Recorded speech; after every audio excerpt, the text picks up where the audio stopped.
You're listening to Football Friday Night on demand exclusively on 600 ESPN El Paso. Stay up to date with high school football scores, updates, and news by downloading the free 600 ESPN El Paso mobile app. That's right. Week 7 of the high school football season is here. Welcome to Football Friday Night. I'm your host, Bo Bagley, alongside the Sultan of Stats, Paul McKinnon, and producer Angel Munoz. We've got 9 reporters all over the borderland from every game covered, and boy, is it going to be a fun game and fun night, starting with our game of the week brought to you by 915 Tours, Americus hosting Eastwood. It's sure to be a shootout. That's a 7:30 p.m. kickoff at the Student Activities Complex. Let's go through our Ignitify local scoreboard. Other games we're covering: Parkland is hosting Del Valle, both teams undefeated in district there.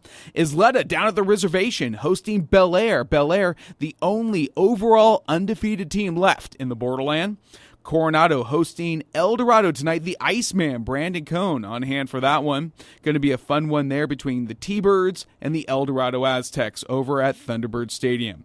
Meanwhile, R.R. Jones Stadium going to be rocking. El Paso High is hosting Andress tonight, 7 p.m. kickoff. Zay Galindo on the call there. We'll have more from Zay in just a little while. And then meanwhile, the Burgess Mustangs looking for their first victory of the season, hosting the Canutillo Eagles in their district opener. Sure to be a fun one there. Canutillo rolling, really tough defense, 3-2 on the season. Meanwhile, Burgess 0-5. Meanwhile, down at Riverfront Stadium, the Riverside Rangers hosting the Irvin Rockets. Jerry Alvarez on the call there at Riverfront Stadium. That's the district opener between the Rockets and the Rangers. Meanwhile, Joey Panisi over at Excalibur Stadium. The Hanks Knights have been hot, but coming off a tough loss to Bel Air last week. Hanks is hosting Horizon this week, both looking for their first district victory. Meanwhile, as we heard from Adrian tell us earlier, Clint Lions are hosting the undefeated Fort Stockton. That game tied at 21 at halftime. That's right, the Clint Lions scored with about a minute to go in the second quarter to tie it up at 21. We'll have a halftime report from Adrian Tellis in just a little bit. Meanwhile, last night, we have some fun games. Montwood Rams continued their undefeated run in district. They improved to 4-0 in district, defeating Eastlake 41-20. Montwood is averaging 38.6 points per game their last 5 games. Michael Southern, the quarterback for the Montwood Rams, had 5 touchdown passes last night. Meanwhile, over at Irvin Rocket Memorial Stadium, the Chapin Huskies dispatched the Jefferson Silver Foxes last night, 49-0. Chapin improved to 4-2, 1-0 in district. Meanwhile, Jefferson fell to 0-1. Earlier today, the 4 p.m. kickoff over at the Student Activities Complex, Socorro hosting Pebble Hills, and this was all Spartans. Sparty defeated Socorro 44-7. Pebble Hills improving to 5-2 overall, 3-2 in district. Meanwhile, Socorro still winless on the season at 0-6. Other games of note all around the borderland: Cathedral hosting Chaparral, Austin High School hosting Sanelli in their district opener, Anthony hosting Cristobal for their district opener, Fabens hosting Mountain View, Odessa Compass hosting Tornillo. Meanwhile, up the Land of Enchantment, Carlsbad hosting Oregon Mountain, Centennial hosting Hobbs at the Field of Dreams, and the Las Cruces Bulldogs take on the district undefeated Alamogordo Tigers up in Alamogordo. We'll have all those scores for you and more right here on Football Friday Night. Paul, as we talked about, we heard from David Guest in our pregame show regarding the Eastwood Americus game. Sure to be a fun one over at the Student Activities Complex. Americus coming in with a lot of momentum. Yeah, 3 wins in a row. Obviously, the huge win last week, 1-point win, held off Pebble Hills 28-27. I think the week prior was a big win, especially for a brand new head coach, Noe Robles. Remember, he came over from Eastlake, the defensive coordinator there, and what did he do? He shut out the old team 17-0.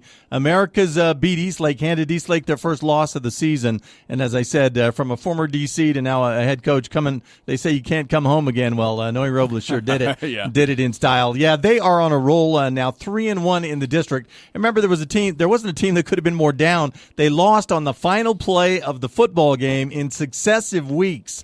And as I said, now they bounce back 3 in a row against an Eastwood Trooper team that might be the best in the city. They've beaten some good teams already, but it's like walking on a shaky bridge every week with those guys. I think it was 49-42 over Pebble Hills. What a huge win that was, beating the co-champs, their co-champs. Those two teams were atop the district in 22. So they take care of Pebble Hills, but then the next week more of the same. Well, I guess last week was Coronado, most recently. 24-24 at halftime. Who does Coronado score 24 points on? Well, the Eastwood Trooper defense.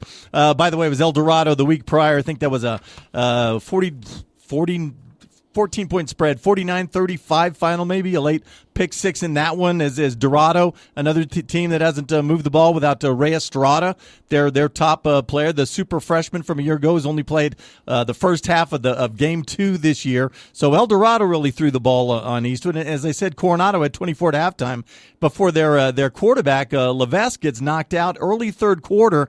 They were still able to stick another 10 points, a field goal off a drive Levesque was leaving. By the way, Levesque came in and kicked the 32-yard field goal. Also, the kicker looked like when he went down, it might have been on his shoulder, so maybe a partial separation. I'm not a doctor. I don't even play one on TV. But guessing, he was able to come back and kick the extra point. We'll see tonight. Brandon Cohn will tell us, give us an update on his health if he's able to get on the field for that battle of the winless with El Dorado. But as I said, Eastwood's been walking a shaky walk. They were able to hold off Coronado same way they did El Dorado at the very end. The Eastwood defense shut out Coronado in the second half, again with the backup quarterback, sophomore Ben Wilson. But that's the way they've been playing, and they did what they do, a little 5-minute drive at the end to put the game away. Very much so. You're speaking about that Eastwood-Coronado game. It was a final 38-33. Troopers defeated Coronado last week. Once again, we were off last week for the UTEP football home game.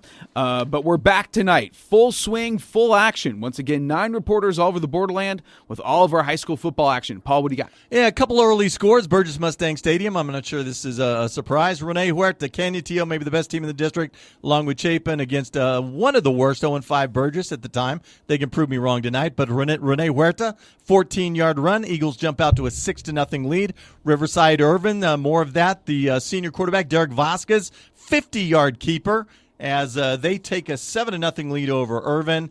And at Horizon visiting Hanks, Jude Blanco had his 6-game 100-yard streak snapped a week ago, 6 balls for 95 yards in that loss to Bel Air. Well, he's well on his way on the first catch of the night. 75 yards for Mr. Blanco. 7-0, the Hanks Knights lead Horizon.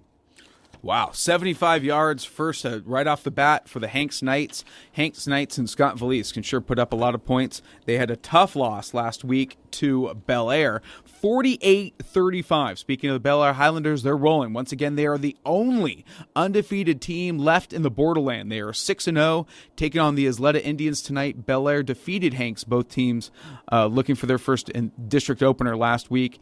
48-25 Bel Air over Hanks last week. So Bel Air still rolling, but Hanks can really put up a lot of points and a lot of fun games to talk about. Meanwhile, let's go down to Lions Stadium. Clint really holding on, scoring right before halftime against Fort Stockton, also undefeated. Let's join Adrian Tellis for this halftime report brought to you by Prep One. Adrian, take it away.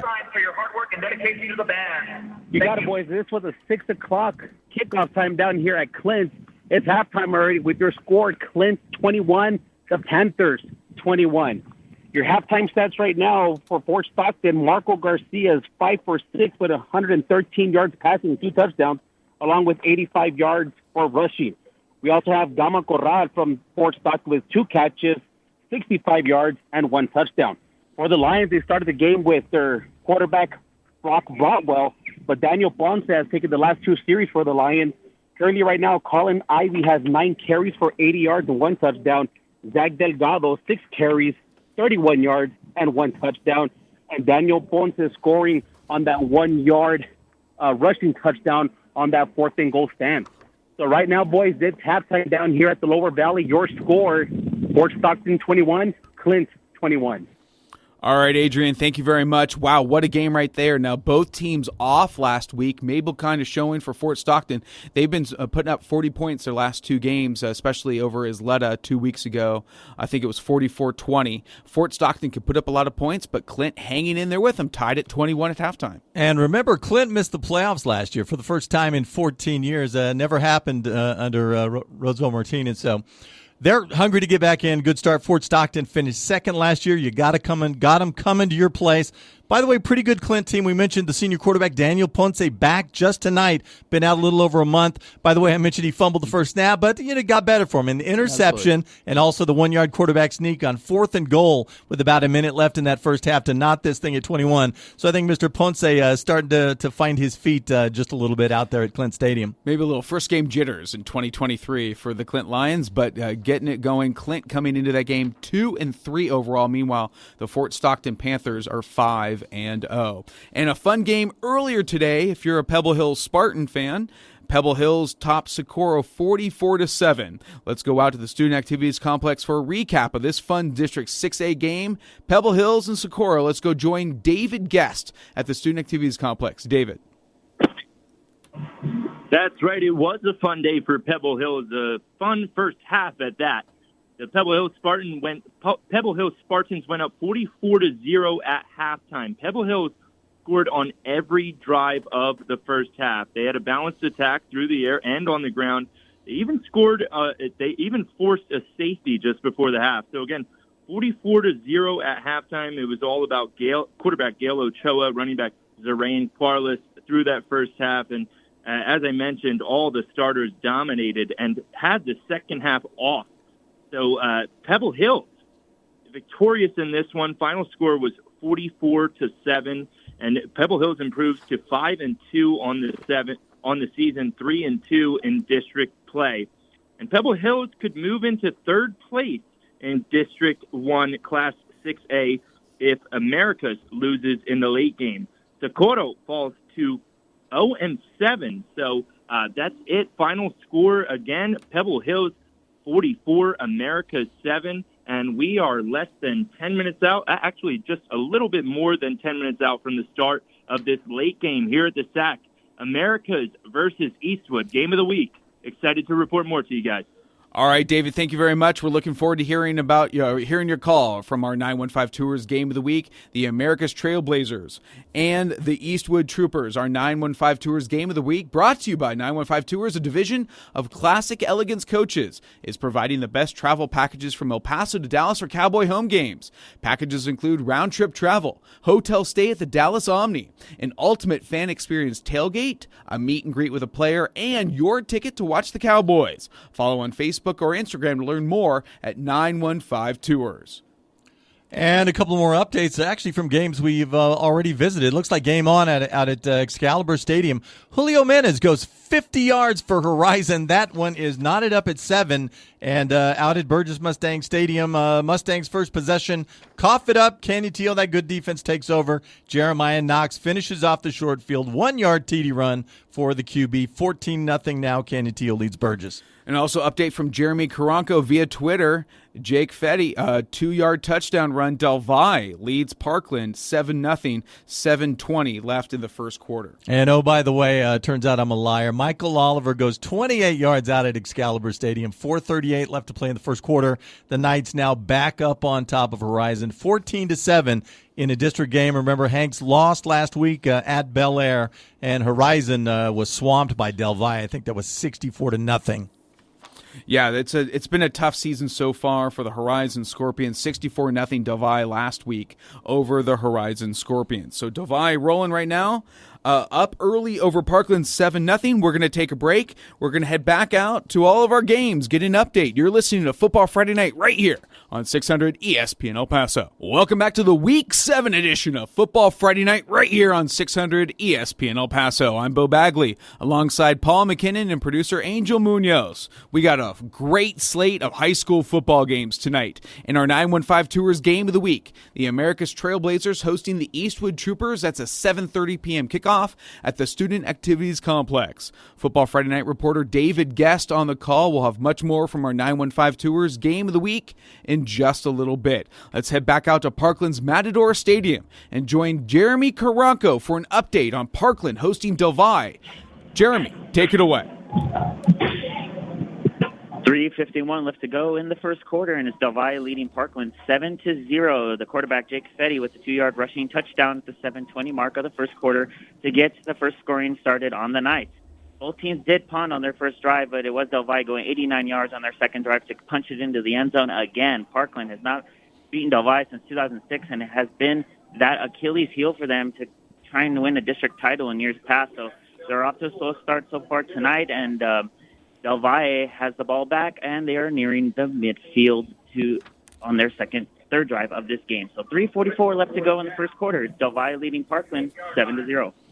All right, Jeremy, thank you very much. Once again, Parkland coming off a big 38-20 victory over Isleta last week. Meanwhile, Del Valle defeated Horizon 64-0. So both teams coming off victories in their district openers. Sure to be a slugfest over at Matador Stadium. But once again, Del Valle with the ball first quarter, already up 7-0 over the Parkland Matadors. Let's head out to the reservation. Join Joe Rodriguez. Isleta hosting undefeated Bel Air. Joe Rodriguez has one eye on the Isleta Bel Air game, another eye on the Nebraska Cornhuskers, his team. Let's go out to Joe Rodriguez for an update on Bel Air and Isleta. Joe. Both eyes firmly set out here at the reservation bowl, where Isleta and Bel Air are tied 0-0 with 1:43 left in the first quarter. Isleta has a first and goal at the Bel Air 1-yard line, and Coach Joe Martinez has just taken their first timeout of the half to discuss things. The big news coming out of the start of this game: quarterback Evan Martinez, junior quarterback, is not playing for the Indians, and sophomore quarterback Michael Hawkes, who almost ran it in from 7 yards out before I came on the air. That's why it is a first and goal at the 1-yard line for the Isleta Indians. Bel Air, obviously we know their offensive prowess. Unfortunately, in their first drive, they were held to 5 plays and had to punt. Now, the Bel Air defense has given life to this Isleta Indians offense on 2 occasions on 4th down. The first time in the opening drive for the Isleta Indians, they went. It was 4th and 10. Coach Martinez went for it. An offsides call kept the drive alive, and right now, a face mask also kept the drive alive on 4th and down for the Isleta Indians. And right now, as we go, with 1:31 left, Isleta has just scored. Martin Castro, running back for the Isleta Indians, has just scored for the Isleta Indians with 1:30 left. I'm going to go ahead and send it back to you all in the studio with the extra point pending. It is Isleta leading Bel Air by the score of 6-0. All right, Joe Rodriguez, glad you got 2 eyes firmly on this game. Boy, what a fun one here. Bel Air and Isleta. Isleta, Paul, surprisingly takes a 7-0 lead. As we heard from Joe, he said Bel Air, 5 plays and out and a punt for Bel Air, but he's surprising possibly down there at the reservation. And, of course, the biggest without your quarterback, Evan Martinez. He's been their offense all season long, but at least early on, and maybe it's just throwing a bit of a change-up at the Bel Air defense. They're like, well, who do we stop now without Martinez out here? Well, Martin Castro looks like an early candidate, punches it in for the 1-yard score. You know the reservation's going nuts. Absolutely. That's going to be a fun one. Of course, Joe Rodriguez on the call. We'll have more from Joe all night long as Isleta hosting Bel Air. Indians take an early 6-0 lead pending the extra point over the undefeated Bel Air Highlanders. Let's head out to the Iceman, Brandon Cohn from Coronado's T-Bird Stadium. Coronado hosting El Dorado. Both teams looking for their first district victory. Let's head out to Brandon Cohn, get an update on El Dorado and Coronado. Iceman, take it away. 11:42 left here, first half. El Dorado 7-0 over Coronado. 5:16 in the first quarter. El Dorado marching down the field, utilizing running back Ryan Estrada, 6 carries, 62 yards in that opening drive. The drive culminates on a 3-yard touchdown run right up the middle by Estrada. PAT was good, making the score El Dorado 7-0 over Coronado. Significant news really on both sides of the ball, as Coronado quarterback Owen Levesque is out tonight with a grade 2 shoulder separation. Ben Wilson filling in for him and looking like he's just going to have the kicking duties. That is Levesque. On the other side, El Dorado getting their running back, Ryan Estrada, back following a lengthy 5-week absence with a hamstring injury. Last time he was in the game, we're talking about early season against Chapin. And, of course, when they have utilized him this evening, El Dorado very happy to have Estrada back. 11:34 remaining in the opening half, and we have the score. El Dorado 7, Coronado nothing. All right, Iceman, Brandon Cohn, thank you very much. Hello, Ryan Estrada, Paul. Yeah, and immediately back into the end zone. This may be the best matchup of 2 teams that have 1 win combined between them you might ever see. Coronado, a nice team this year, can't get out of the way of injuries. Yes. Levesque got injured last week against Eastwood. I said probably a shoulder separation. That's what Brandon says. That doesn't make it so, but Not good. Your quarterback's out, and you're back to the sophomore again. They like him much better as a receiver, along with Randag. Blake Randag, yes. Yeah, to make that offense go. So, they've been in a pinch all season long.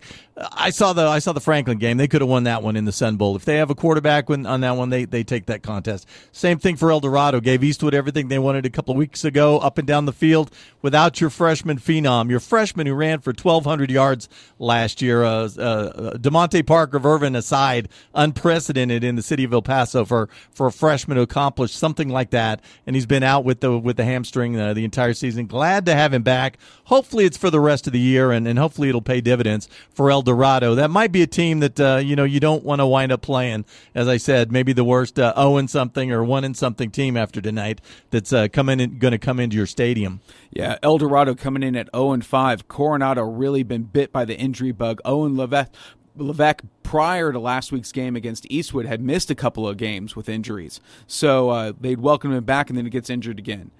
He really, really helps that Coronado offense. So tough to see him out again with another injury. Once again, Brandon Cohn on the call. El Dorado leads Coronado in the second quarter, 7-0. Let's head out to R.R. Jones Stadium. Zay Galindo on the call. El Paso High hosting the Andress Eagles. Now, Andress coming into this one just 1-4. This is the district opener for both the Eagles and the Tigers. Let's go out to Zay Galindo at R.R. Jones Stadium. Zay, take it away. Thank you, guys. Out here at R.R. Jones Stadium for a 1-5A opening matchup between El Paso High and Andress. El Paso stands at 2-3 on the year. Meanwhile, Andress is 1-4, and so far with 1:01 left in the first quarter, it's Andress 0, El Paso 0. Both teams have traded a couple punts so far, but it was with 3 minutes and 30 seconds left. We had a nice fumble fiasco, I'd call it. Manny Charez recovered an arid toss, and he gave El Paso the ball at the Eagles' 29-yard line. However, El Paso gave the ball right back when Andress linebacker Devin Watley recovered a stripped ball. Andress was unable to do anything with that one, and now El Paso High has the ball driving at the Andress 31-yard line. So we'll see if El Paso High can get their first win against Andress since 1993. That's from the Lone Star Football Network.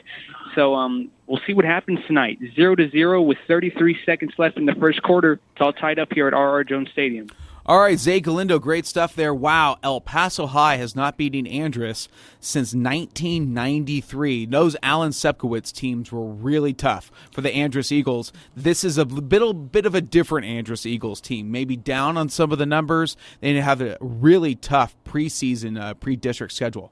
Yeah, you're talking about I remember some of those Andress teams. We're talking about the Ray Mickens group. That was like late 90s. Late 80s, early 90s, Isaiah Lee, those kinds of guys. But there was a little break in there, and it's right around, Zay and I were talking about this earlier this afternoon. I knew it wasn't anywhere in the 2000s. El Paso beating Austin. Couldn't figure that. But there was a spike. Number 93, which, Zay's research found, Andress only 4-6 that season.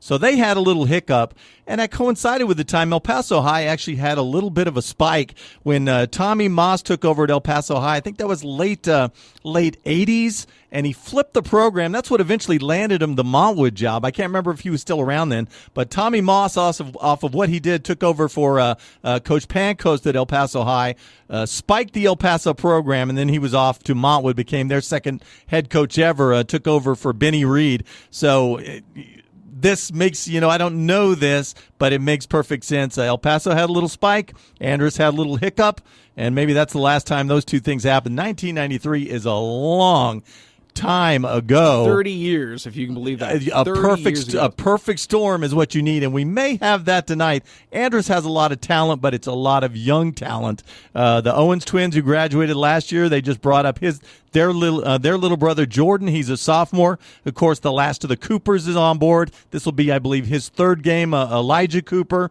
who's I think at the moment maybe their best running back. You got a sophomore receiver, the D-back who has a couple of interceptions. The Lewis kid, Devon Lewis, he's a sophomore. So as I said, a lot of talent, a lot of young talent. We may be gushing over this Andress team in a couple of years, but right now they've been getting pounded by some pretty good competition. They played a better schedule than El Paso has. We're gonna see how they hang tonight. Absolutely. Once again, no score between the El Paso Tigers and Andress Eagles. Zay Galindo on the call. We'll have much more from Zay a little bit later in the show. Let's head out to Burgess Mustang Stadium. The Mustangs hosting the Canutillo Eagles in their district openers. JD Sursley on the call. Let's go out to Mustang Stadium and join JD for an update. JD. Yeah, Bo, it is Canutillo 14, Burgess 0. 9 minutes left in the second quarter. The first quarter flew by, but two great touchdowns by one by Jeremiah Knox, number 12, the quarterback, with a 1-yard touchdown, and then Renee Huerta, who's been their workhorse. He ran for a 14-yard touchdown for the first one. Now, on Burgess's side, they've had a few penalties, and Caleb Hanna definitely somebody needs to tell him Halloween hasn't even happened yet, because he's been giving Christmas gifts. He's given Canutillo 2 fumbles already recovered. So Canutillo has started with good field position from the start. Since everyone was running the entire first quarter, it flew by. It's already 9 minutes into the second. Canutillo realized late in the first, early second, that they're allowed to pass, but fortunately for Burgess, they were nullified by a massive holding penalty that cost them to go back from a 30-yard pass that would have set them up for another score, and then they had to punt. So now Burgess has the ball again. Canutillo 14, Burgess 0, 9 minutes left in the second quarter.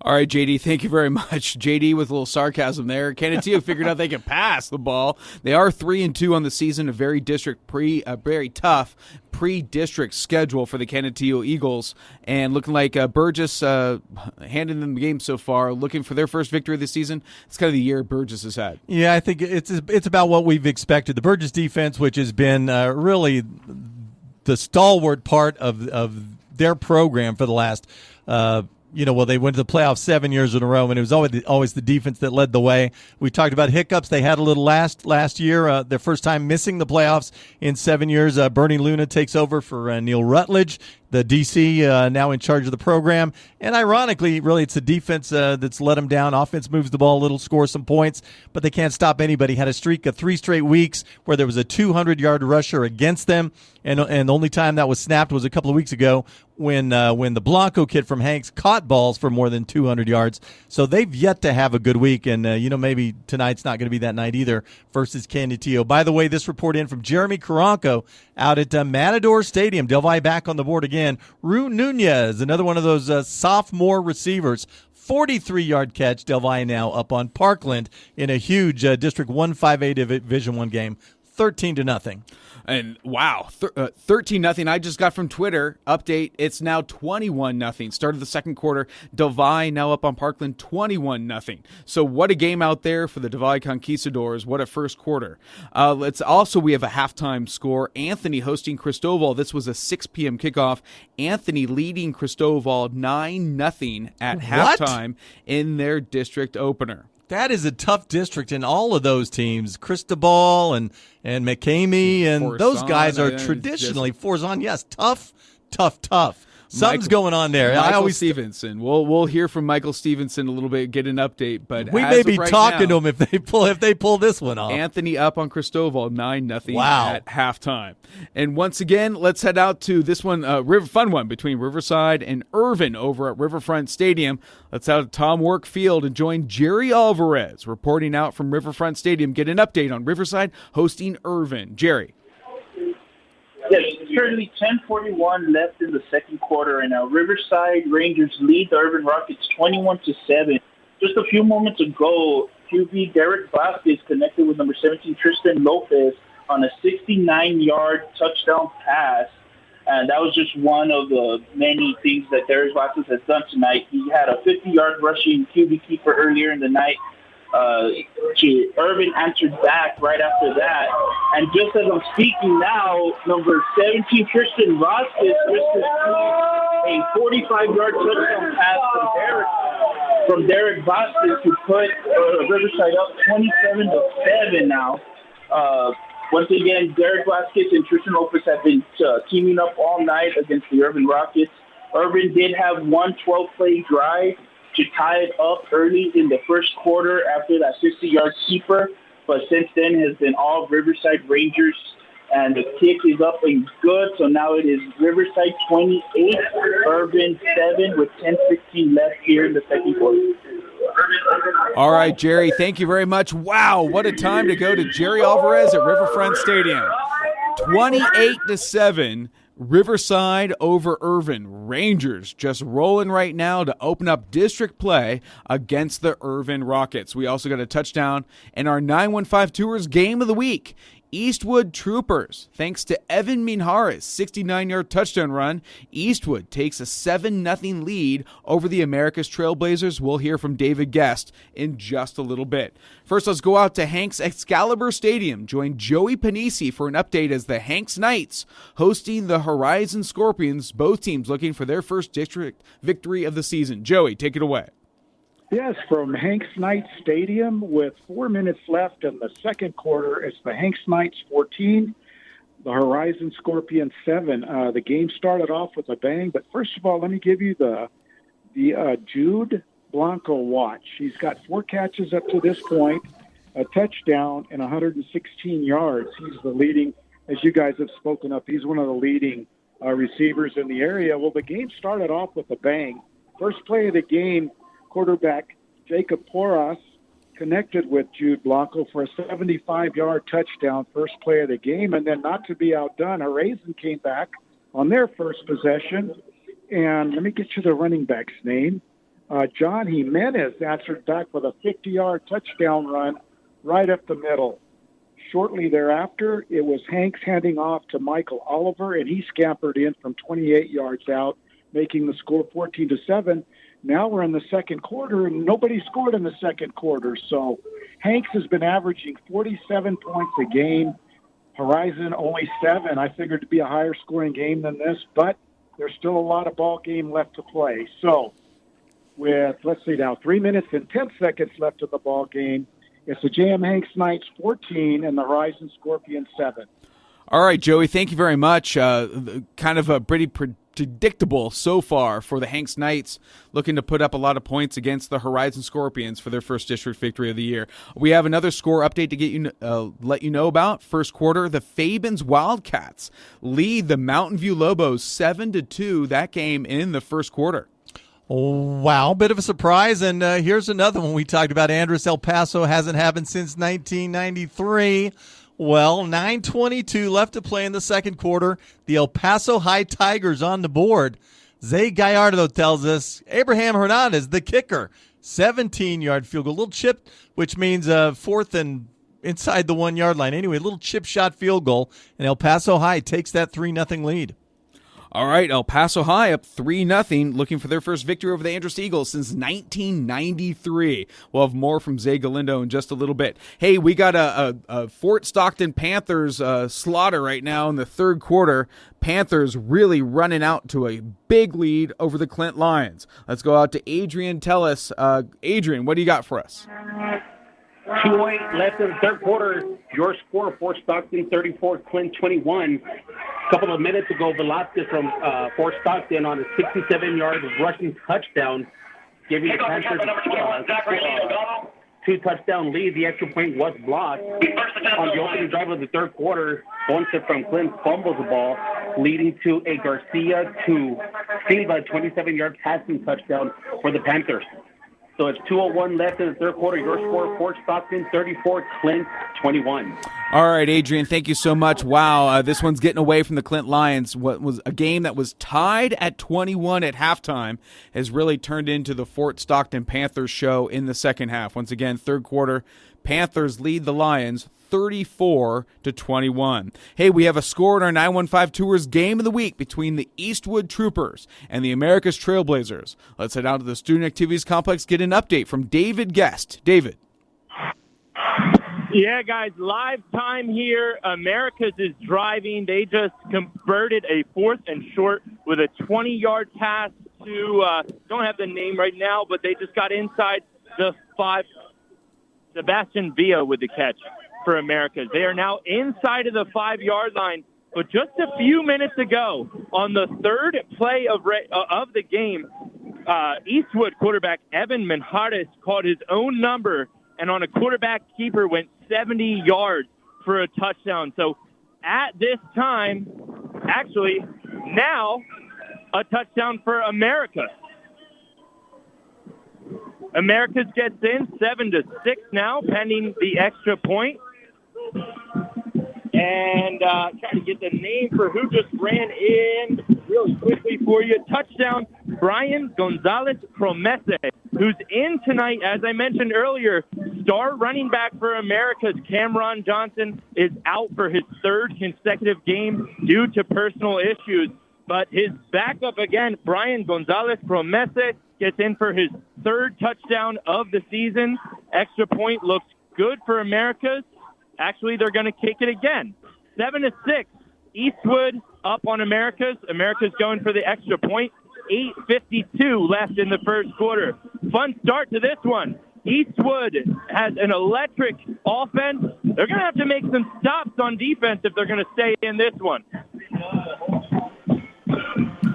All right, David, thank you very much. Pending the extra point, it's 7-6. The Troopers over the America's Trailblazers. As you heard from David, once again, Cameron Johnson out of this game for the America's Trailblazers, but still looks like they're putting forth a good effort. Yeah, third game he's missed, but actually the timing has worked out pretty good for America's because Brian Promese, who you just heard go in for the short score, I think it was game 2 at the end of the Odessa game. I think he got in sportsmanlike and tossed from that game, so he missed a couple of games. I don't know if he dressed, but he didn't play. Cam Johnson got all the reps. They were sharing the reps at the start of the season, and exactly the time Cam Johnson went out, it was time to bring Promese back. And as I said, he's a capable guy. They like Cam Johnson, a sophomore, and boy was he productive. In his first 3 contests, but.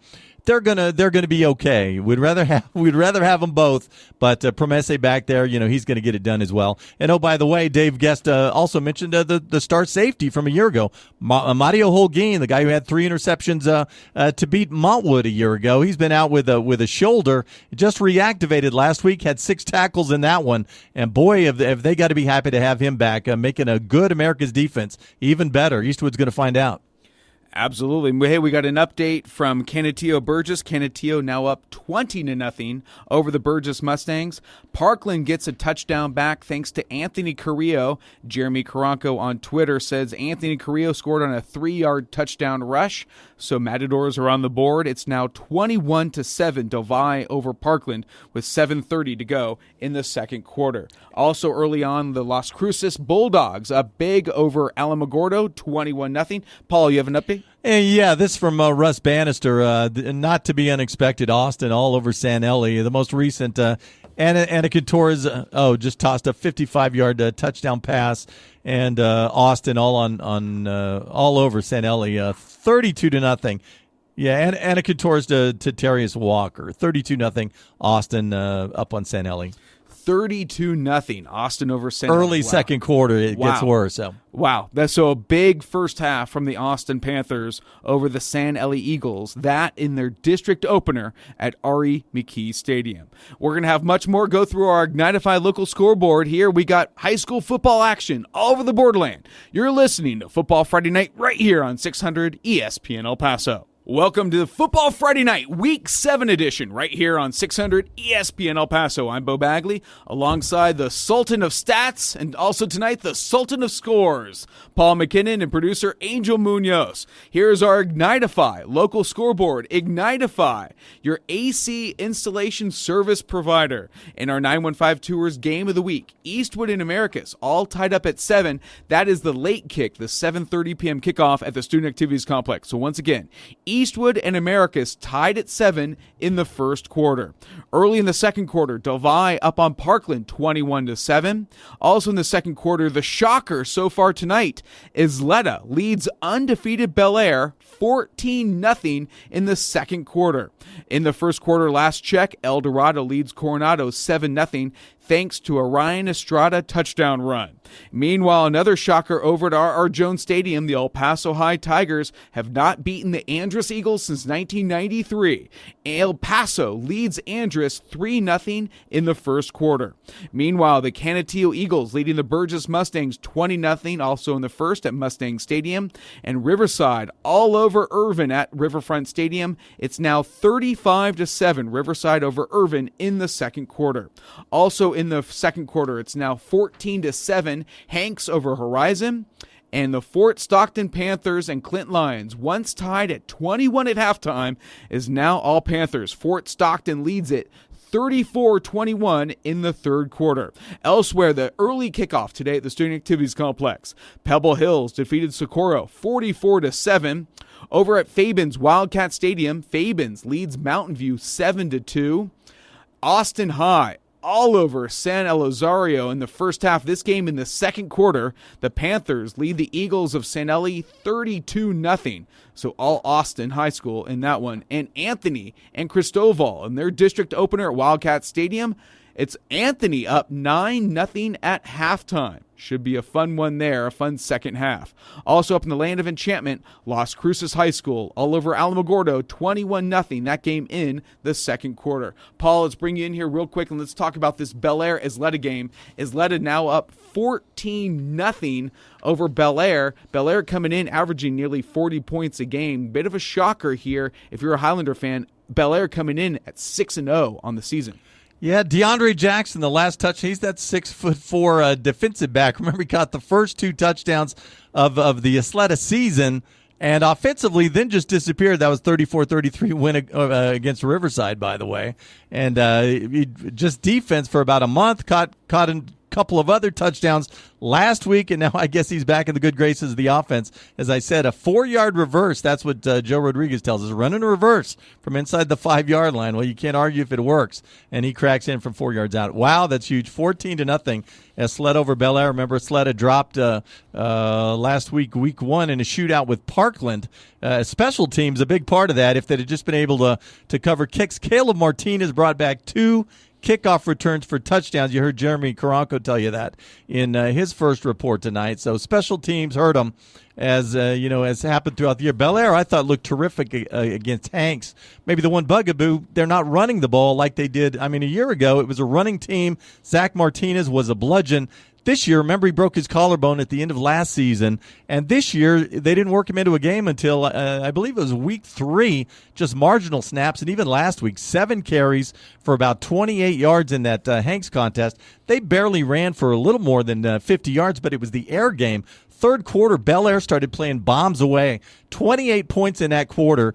Chris Davis was huge. I think 7 balls for 200 and something yards. An 87-yarder in the first quarter to tie things at 7. 35-yard seam route, and then another 68-yarder later. But all the guys were making plays. Oscar Martinez had a 19-yard TD on a deep end, and Mark Mukiibi had some big catches as well. They look like an air juggernaut as the QB, No Moreno, that 3-year starting quarterback, threw for more than 400 yards. So, but I mean, at least early in this one, at the reservation against Isleta, maybe they used it all up a week ago. I don't know. Very much so. So, wow, bit of a shocker there at Isleta's reservation in Hutchins Stadium. Isleta over Bel Air, 14-0. That in the second quarter. We have an update from our 915 Tours Game of the Week, and David Guest. David tells us it's now 14-7. Eastwood over Americus. Troopers get a touchdown. So once again, in the first quarter, Eastwood up on Americus, 14-7. Other score in action: Cathedral hosting Chaparral over at Bowie's Beatty Semang Stadium. Cathedral up on Chaparral, 10-0. That game in the second quarter. Cathedral coming in into this one 3-3 overall. Chaparral still looking for their first victory of the season. We're going to take a break. Much more our 2-minute drill next on Football Friday Night right here on 600 ESPN El Paso. All right, welcome back to Football Friday Night, Week 7 edition right here on 600 ESPN El Paso. I'm Bo Bagley alongside Paul McKinnon and producer Angel Munoz. Now time for our 2-minute drill, brought to you by the El Paso Association of Builders. Real high school football action is brought to you by Real Texas Builders. Ask your home builder if they're members of the El Paso Association of Builders, elpasobuilders.com. Now time to have fun. It's our 2-minute drill. Quickly, we're going to go to everybody, starting with our 915 Tours Game of the Week. David Guest over at the Student Activities Complex between Eastwood and Americus. David, what do you got for us? Yeah, guys, we've had 4 drives so far in this game. Just had the first turnover of the game, Eastwood forcing a turnover on Americas. And Eastwood currently leads this one 14-7. We're just over 3 minutes to go in the first quarter. touchdowns on the ground and through the air for Eastwood Troopers quarterback Evan Manhattan. On just a few minutes ago, Evan Manhattan connected with wide receiver Adrian Penalosa for a 20-yard touchdown pass. Penalosa's third of the season. Eastwood, again, up 14-7, and they have the ball. 2nd and 6 coming right now, just under 3 minutes left in the first quarter.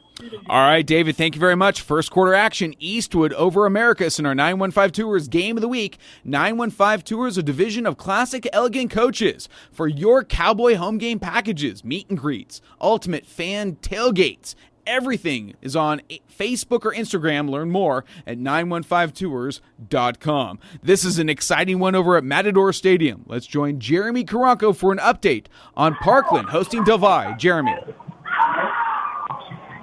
2:30 left to go in the first half in the second quarter. Del Valle leading Parkland 35-14. The story has been Jake Fetty, 219 through the air, 2 touchdowns and 2 on the ground, giving him 9 on the ground on the season.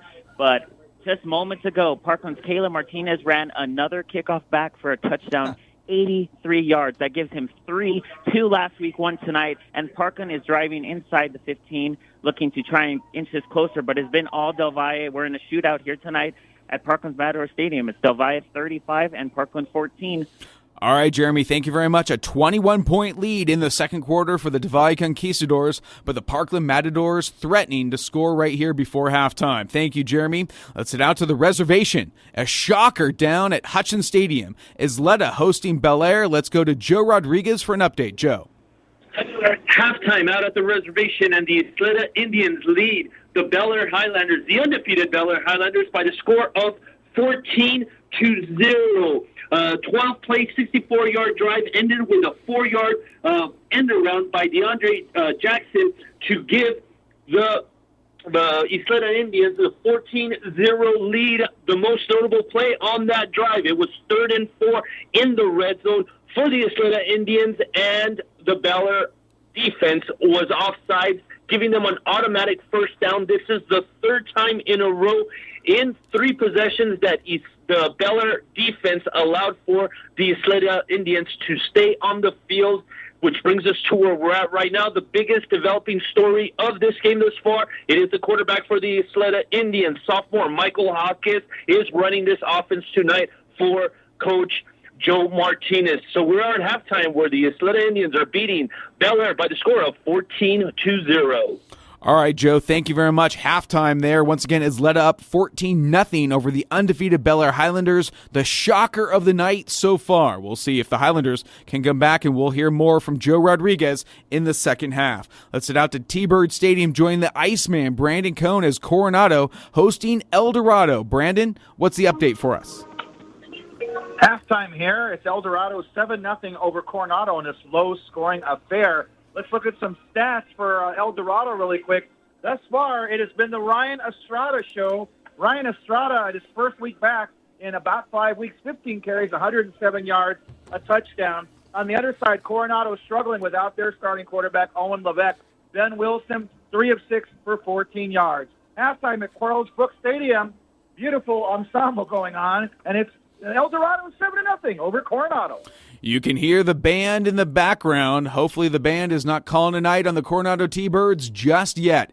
El Dorado leads it 7-0 at halftime. Brandon, thank you very much. Let's head out to R.R. Jones Stadium. El Paso High hosting Andress tonight, looking for an unprecedented victory. Let's go to Zay Galindo at R.R. Jones Stadium for an update. Zay. Thank you, guys. Halftime here at R.R. Jones Stadium, where the El Paso High School Tigers lead the Andress Eagles 3-0.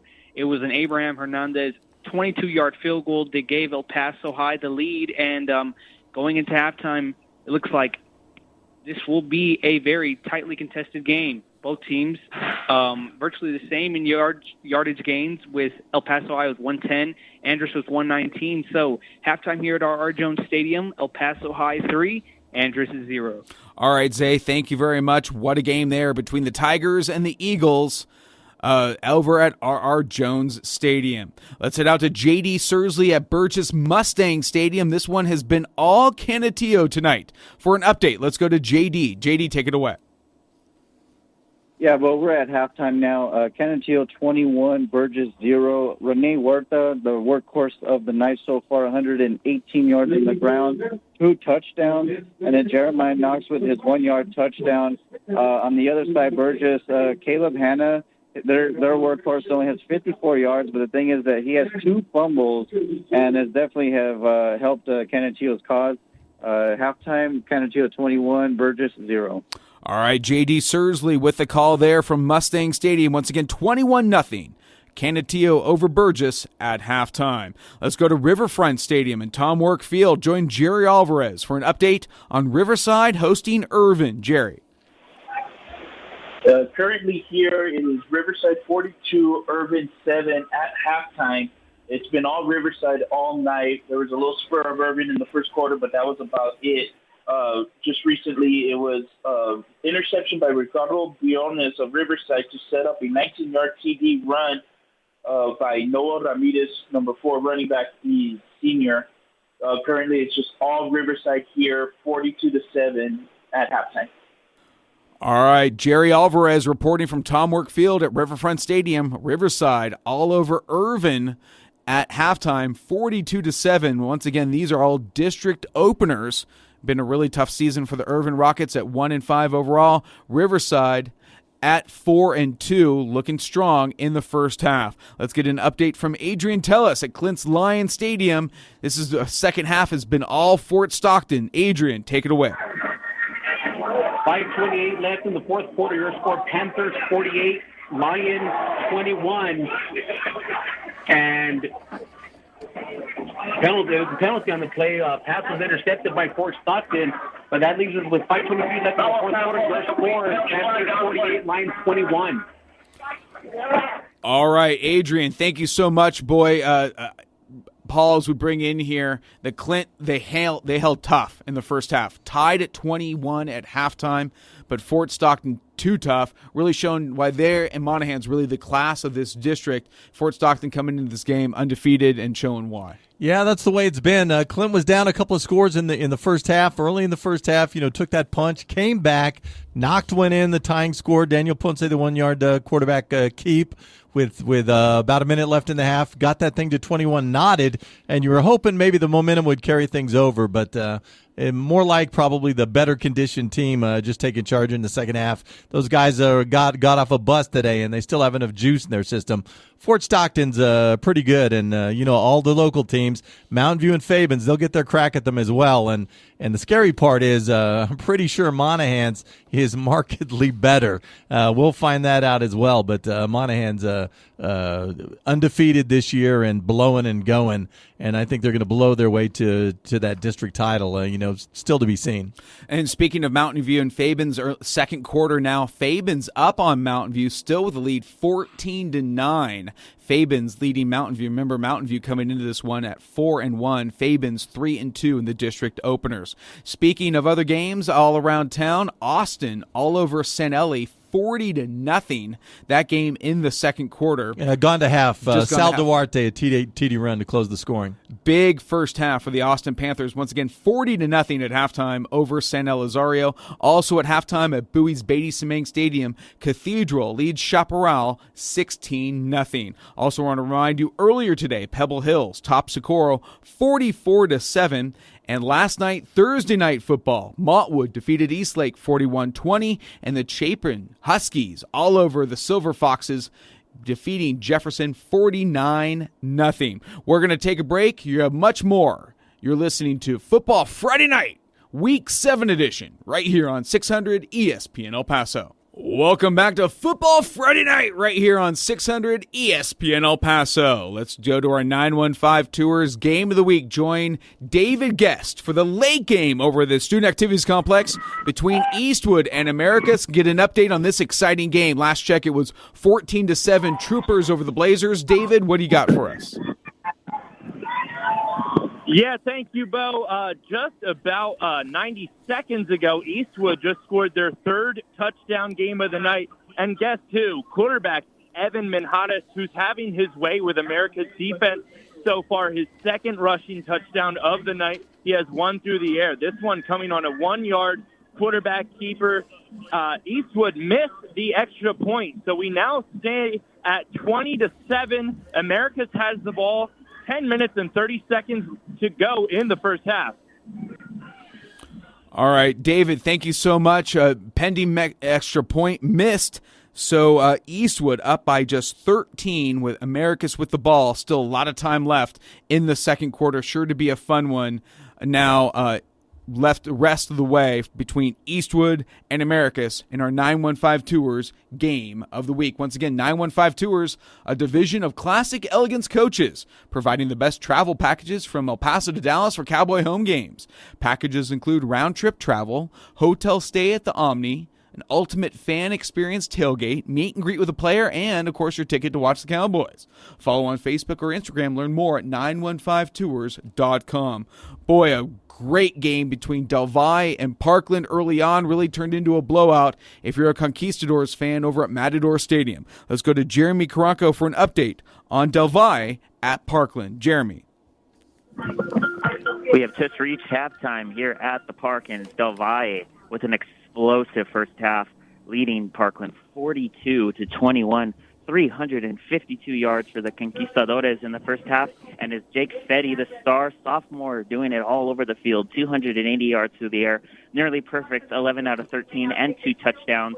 And Ryu Nunez, the leading receiver for Del Valle, 130 yards and 2 touchdowns. Now, this receiver is a junior and has slowly becoming a favorite for Fetty thus far on the season. On the ground, Shelton Fuller, 49 yards and a touchdown. And Jake Fetty on the ground as well, 12 yards for 2 scores. He had 2 rushes last week for scores as well, and now he has 9 on the season. And for the Parkland Matadors, a big moment was Caleb Martinez taking back another kickoff return for a touchdown. Had 2 last week at Isleta and another one tonight. The kid is explosive, and we still haven't seen him on the offensive side of the ball. Lee McWhorter might want to put him in the second half, given they're down 3 touchdowns. And for the Matadors, 142 yards. And in the leading them is Eric Ortiz, 61 yards through the air, 7 out of 12, and 61 yards on the ground with a touchdown. And Anthony Carrillo also scored on the ground early in the second quarter. It's halftime here at Parkland Matador Stadium. Del Valle leading Parkland 42-21. All right, Jeremy, thank you so much. Great job out there. That halftime report brought to you by 600 ESPN El Paso and Prep One. Visit 600ESPNElPaso.com for recaps, photos by Prep One, and final scores for Football Friday Night. Make sure to subscribe to the Football Friday Night On Demand for the replay of each show. Football Friday Night On Demand is available wherever you get your podcasts. This one winding down between Fort Stockton and Clint. Let's head out to Adrian Tellis for an update, as this one is nearing a final. Once tied at 21 at halftime. Oh, let's go out to Joey Panisi first. Hanks High School, Excalibur Stadium. Hanks hosting Horizon. Let's go to Joey Panisi for an update first. Joey.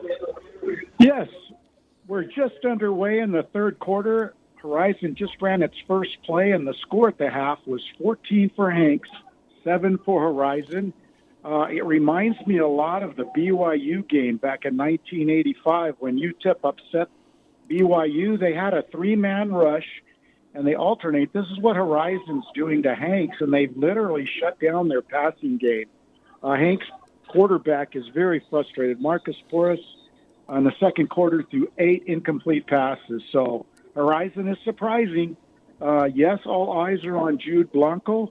He was held to just 4 catches in the first half for 116 yards, which causes him to eclipse the 1,100-yard mark on the season. So with now 11:05 left in the third quarter, Horizon is fighting for their first down. The score is Hanks 14, Horizon 7.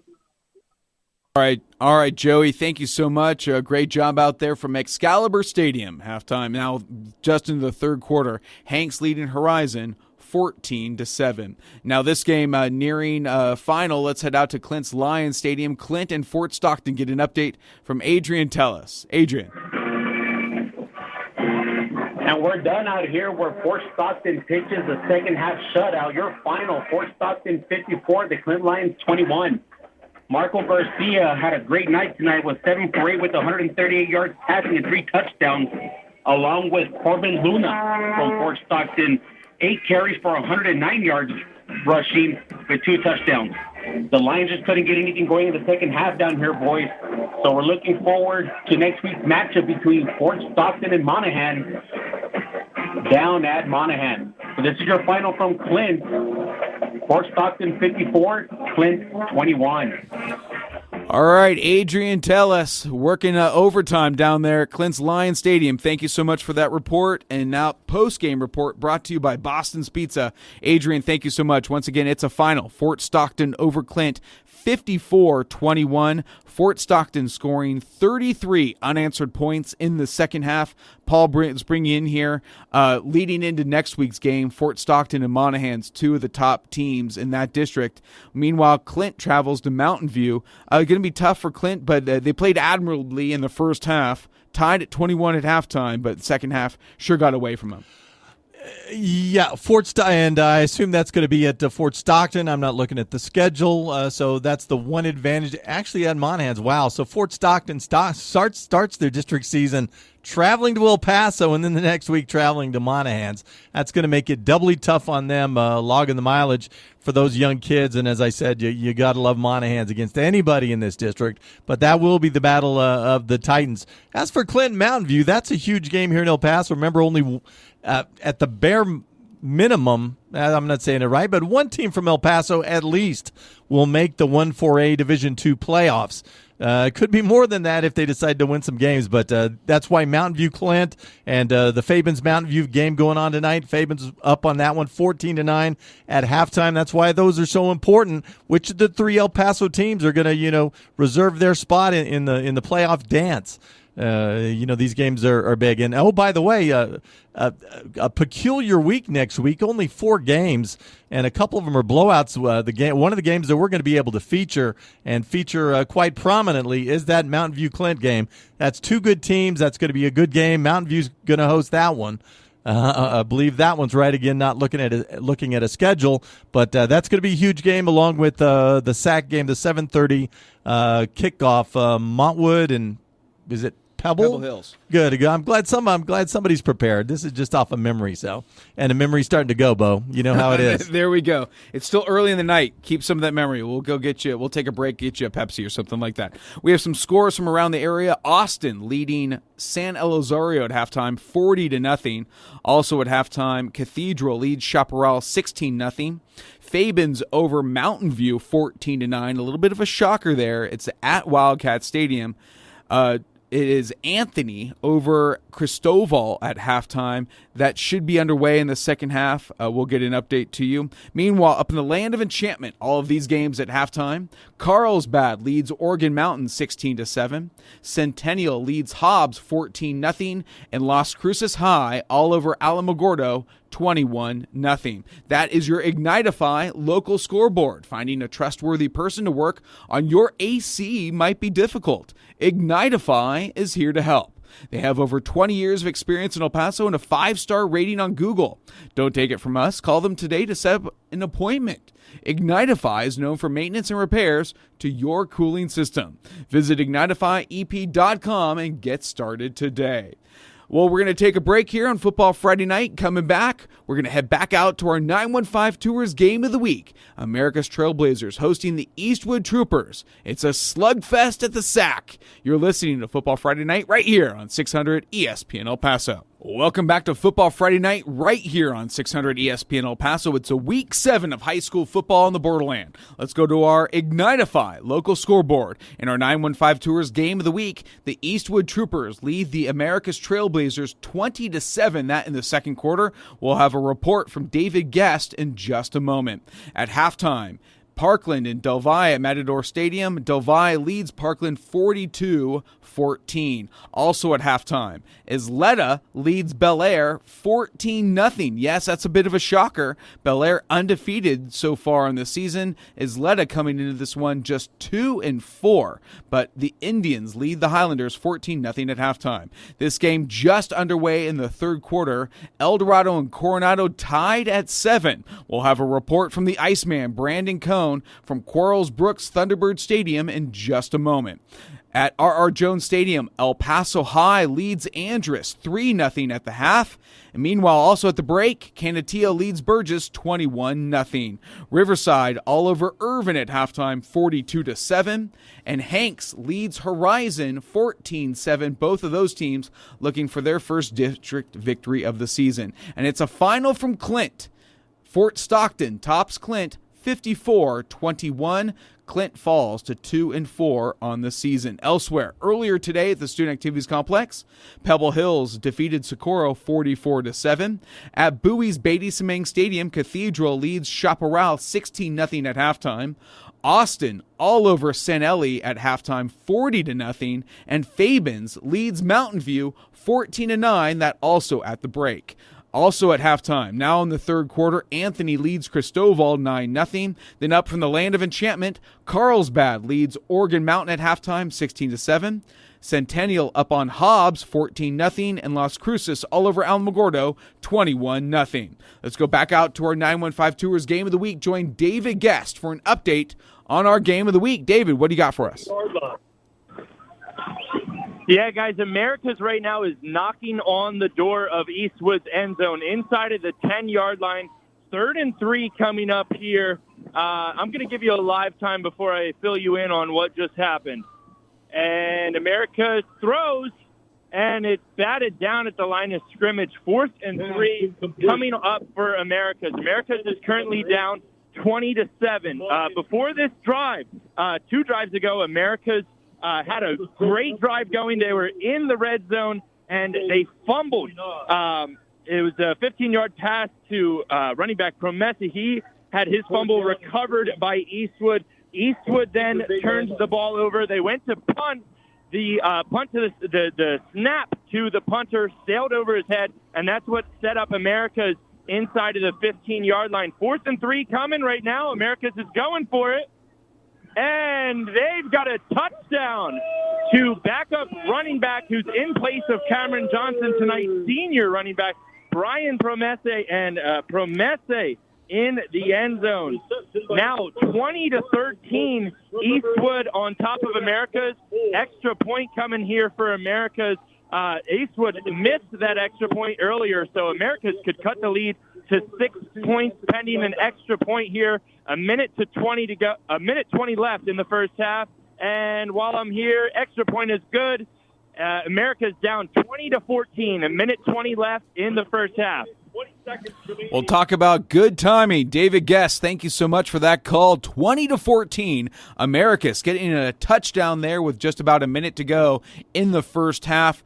Cutting into that Eastwood Trooper lead, it's now just a 6-point lead. Eastwood leads Americas 20-14 just before halftime. What a 915 Tours Game of the Week we have. We'll have much more from David Guest in just a little bit. Also, this game in the third quarter, I mistakenly said it was tied at 7. Missed a PAT by Coronado. Let's head back out to the Iceman, Brandon Cohn from Thunderbird Stadium to get an update on Coronado hosting El Dorado. Brandon.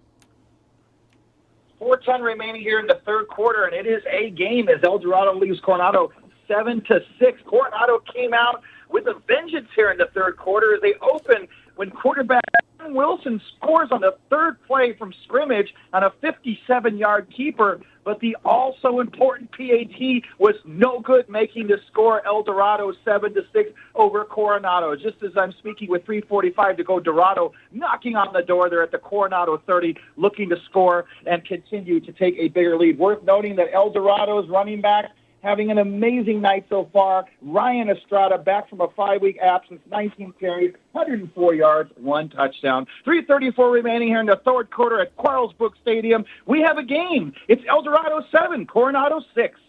What a game there from Quarles Brooks Thunderbird Stadium, 7-6. Coronado hoping that missed PAT doesn't come back to haunt him.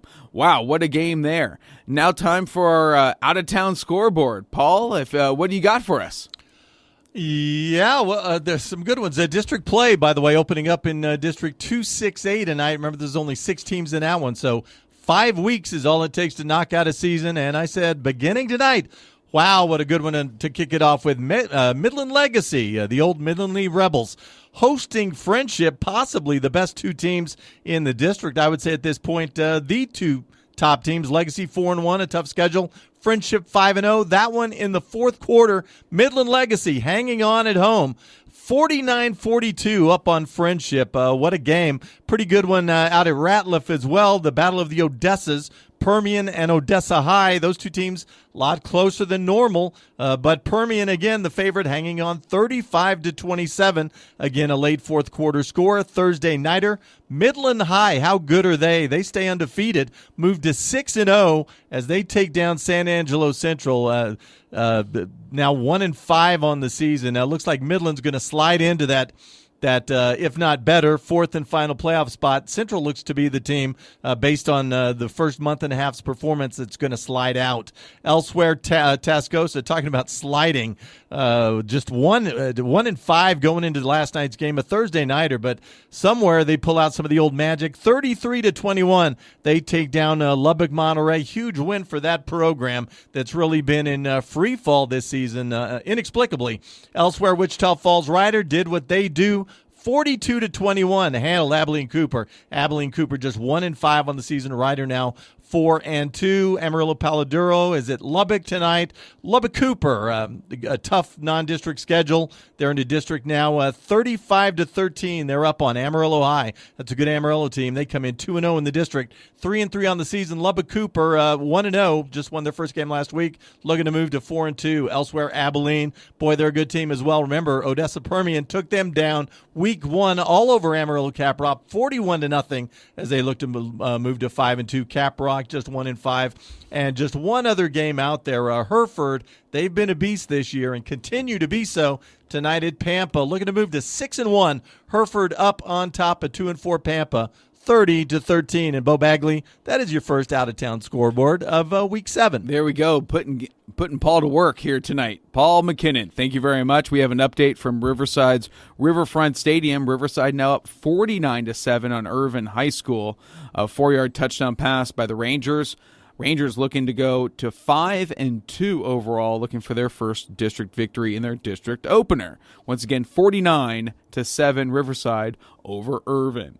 We're going to take a break, have a halftime report from our 915 Tours Game of the Week and David Guest. You're listening to Football Friday Night right here on 600 ESPN El Paso. Welcome back to Football Friday Night right here on 600 ESPN El Paso, Week 7 edition. We got some live action over the Student Activities Complex. Here come the Eastwood Troopers in our 915 Tours Game of the Week. Eastwood at Americus. Let's go to David Guest for an update. David. Yeah, Bo, this Eastwood offense is firing on all cylinders tonight, and Americus just cannot stop them. Americus cut the lead to 6 points with a minute and 20 seconds left in the first half, and that's all Eastwood needed to drive down the field. Actually, they had a 50-yard kickoff return that set them up with great field possession at the 50-yard line. First play, quarterback Evan Manjares connected with wide receiver Rudy Garcia for a 40-yard pass that set Eastwood up inside of the Americas 5-yard line. After a couple of incomplete passes, a 5-yard touchdown pass to wide receiver Alex Sanchez put Eastwood up 26-14. They did fail a 2-point conversion, so that's the score at halftime. Halftime here at the SAC, Eastwood again up 26-14 over Americas. All right, David Guest reporting from our 915 Tours Game of the Week. Halftime, 26-14. Here come the Eastwood Troopers. They can fire it and they can score quickly. The thing that really impressed me about these guys, I saw them a couple of weeks ago in the El Dorado shootout, is how hard everybody runs, from the tiny tot running back, Max Mancia, who just slams into people and bounces off even the receivers. It's something that's got to be coached, because to a man. Every single one of these guys, nobody's running out of bounds. Nobody's catching the ball and falling down because they have the first down. They're looking for contact, and they're running through it. And the thing that's really surprised me, I didn't have a clue coming into the season, how easily Eastwood was going to be able to replace all the receivers from a year ago. But here they are. Fabian Penaloza, you just heard his name. He's making plays. Rudy Garcia came out of nowhere. I think he had 150 yards in the blowout loss week 1 against South Lake Carroll. And this is a guy that only played a couple of games last week. You ask him, well, where was he?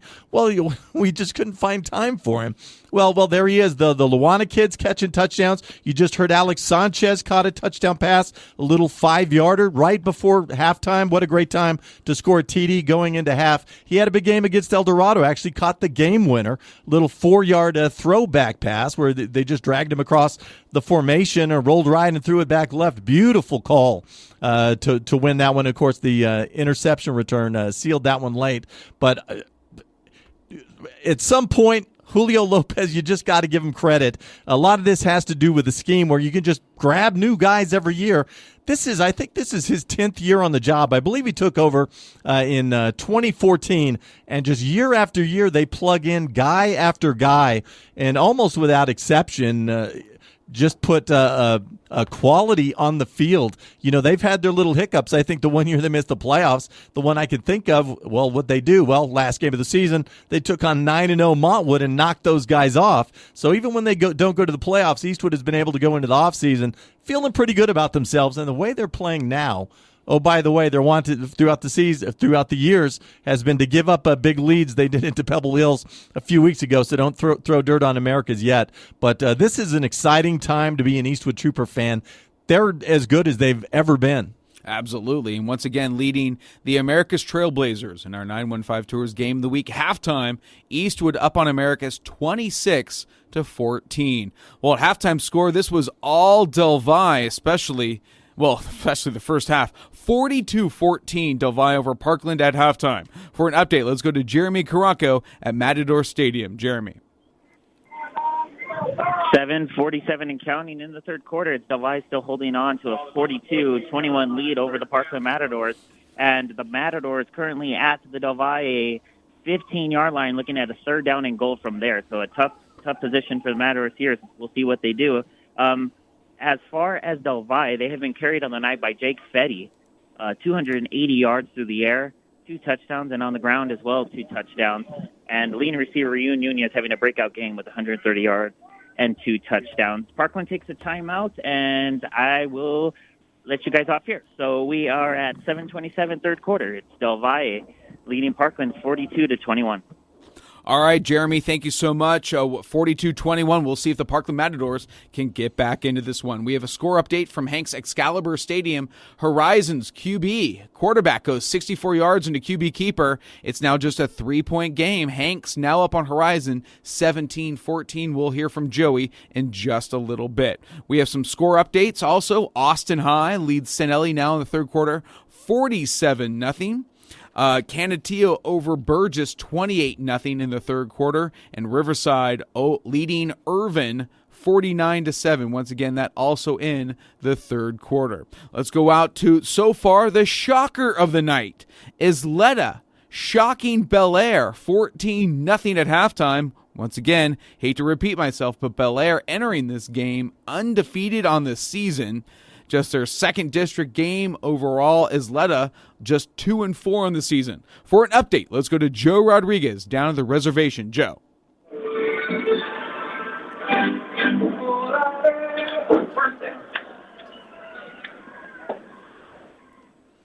Are you there, Joe? 1:44 left in the third quarter, and it is Isleta Indians leading the Bel Air Highlanders by the score of 14-0. The Bel Air Highlanders, first possession of the second half, turnover on downs in 7 plays. Second possession of the half, they go 10 plays at the 1-yard line, and they fumble. Diego Ponce with the fumble recovery for Isleta, and to keep it a scoreless game for the Highlanders. On the ensuing possession for Bel Air, 4 plays and an interception by quarterback Noah Moreno, his second of the season. Who picked him off? Safety DeAndre Jackson, who got it done on that 4-yard touchdown run on the end around, and now with the interception. And right now, the Ysleta Indians are at their own 32-yard line with a 1st and 10 coming up with 1:11 to go in the third quarter. It is Ysleta beating Bel Air by the score of 14-0. So a week ago, you opened district with a 28-point third quarter as you throw for more than 400 yards to take down the Hanks Knights. And this week, through going on 3 quarters and a big fumble at the enemy 1-yard line when you're about to punch it in for your first score, you're getting shut out. Wow. Turnovers. Name of the game for the Bel Air Highlanders tonight. You can clearly see turnovers are doing the Highlanders in. Speaking of a bit of a shocker tonight, Fabens increases their lead over Mountain View. Fabens down the third quarter leading Mountain View Lobos 21-9. For just a 14-9 game at halftime. So 21-9 Mountain View trailing the Fabens Wildcats. Yeah, you'd have to call that an upset as well. I guess the one positive for Mountain View, they are a throwing team. Matt Slozar, they put a lot of points on the board against other teams, of course. Not happening tonight, but I mean, just like Bel Air, they have the capability. Absolutely. Once again, just saying it, taking the words out of my mouth, Mountain View and Bel Air can score in bunches, and we'll see if they can come back in the second halves in their respective games. Let's head out to the Iceman, Brandon Cohn, for an update from Corals Brooks Thunderbird Stadium. Last check, it was El Dorado up on Coronado 7-0. Let's hear from Brandon for an update. Brandon. The Western. 8:26 left here in the fourth quarter, and right now the score is El Dorado 7-6 over Coronado. It is a heck of a game thus far. The last drive, Dorado gets all the way to the Coronado 30-yard line. They end up going for it on a 4th and 3, and Coronado's defense denies them and shuts them down. And Coronado now driving there in El Dorado territory at the El Dorado 44-yard line after a personal foul. It was a pass interference, actually. I take that back, on El Dorado. So now Coronado in business. Again, a couple of injuries. The biggest injuries to note is that Coronado's quarterback, Levesque, is out with a separated shoulder. Wilson, the biggest drive for them, the 57-yard keeper for the touchdown to open the third quarter. On the other side, it's Ryan Estrada, the running back who's back for El Dorado. He's got 21 carries, 105 yards, and a touchdown. 8:20 left in this contest. Coming down to the wire, El Dorado 7-6 over Coronado. That one going fast already late in the fourth quarter. 7-6, Aztecs leading the Thunderbirds there at Thunderbird Stadium. What a game there. Thank you, Brandon. We'll get more of an update and another fun one between El Paso High and Andress. A low-scoring 3-0 affair in favor of the El Paso High Tigers over the Eagles of Andress. Let's go out to Zay Galindo for an update from R.R. Jones Stadium. Zay. Thank you, guys. With 5:40 left in the third quarter, it's El Paso High 5, Andress 0, and a wild start to the second half we had. Andress drove all the way down the field to the 13-yard line. However, they were stopped on 4th and short. Then El Paso High took over, was unable to do much, but they did down a punt within the 10-yard line of Andress, and that's when disaster happened for the Eagles. They were called for an intentional grounding in their own red zone, which resulted in a safety. And now here we are with El Paso High up 5 late in the third quarter. They have the ball, and they're looking to drive this one down the field and get a huge score that will put them up by 2. So we'll see what happens. So once again, with 5:17 left in the third quarter, it's El Paso High 5, Andress 0. Thank you, guys. And to repeat what Zay told us, in the pregame show, last time the El Paso High Tigers beat the Andress Eagles, 1993. Do the math. What, 20 in a row? Well, it's 30 years ago. Yeah. It's 30 years, and so it could be 30 in a row. 30 in a row. There you go. And so, pretty amazing. A big defensive stop for the El Paso High Tigers. Once again, safety and El Paso High with the ball late third quarter. El Paso High leads Andress 5-0. We'll keep tabs on that one. That's sure to be a fun one down the stretch. And it's a fun one at Mustang Stadium if you're a Canutillo Eagles fan. Let's go out to J.D. Sursley for an update on Canutillo at Burgess. J.D. All right, so Burgess just got a little gift for themselves. Canutillo just fumbled at their own 30. The ball popped around and then ended up around the 47. But last time we checked in was 21 Canutillo, Burgess 0. But since then, of course, Rene Huerta, number 2 running back of Canutillo, still the workhorse. Their first drive with the second half, I mean, they just grounded, pounded the whole time, looking like Derrick Henry, and then a 2-yard run. So now it is Canutillo 28, Burgess 0. A minute and 2 left in the third quarter, and Burgess has the ball now thanks to Canutillo's fumble, and they are at their own 45. All right, JD, thank you very much. Once again, Burgess looking for their first victory of the season down in a 28-point hole at home to the Canutillo Eagles. Let's head out to Riverfront Stadium. Join Jerry Alvarez at Tom Work Field at Riverside hosting Irvin, and this one has been all Riverside all night long. Jerry, what do you got for us? With 2 minutes left in the third quarter, it is currently Riverside 56, Irvin 7. Riverside came out of the half and did not slow down as they recovered the opening kickoff of the second half with a fumble, only to answer with a score right away on a pass by a 4-yard TD pass from Vasquez to Avila. After that, Riverside then answered with a 66-yard touchdown pass with Tristan Lopez once again. Vasquez connecting with him to make it 56-7. With 134 and counting in the third quarter, it is all Riverside 56-7 over Irvin. All right, Jerry, thank you very much. That's been all Riverside as they're looking to improve to 5-2 on the season in their district opener, 1-0, looking to improve to it's been Riverside is just with some of the few teams that can really, really play well in that 4A district. Couple of district titles in a row for Riverside. Runners-up the year before that.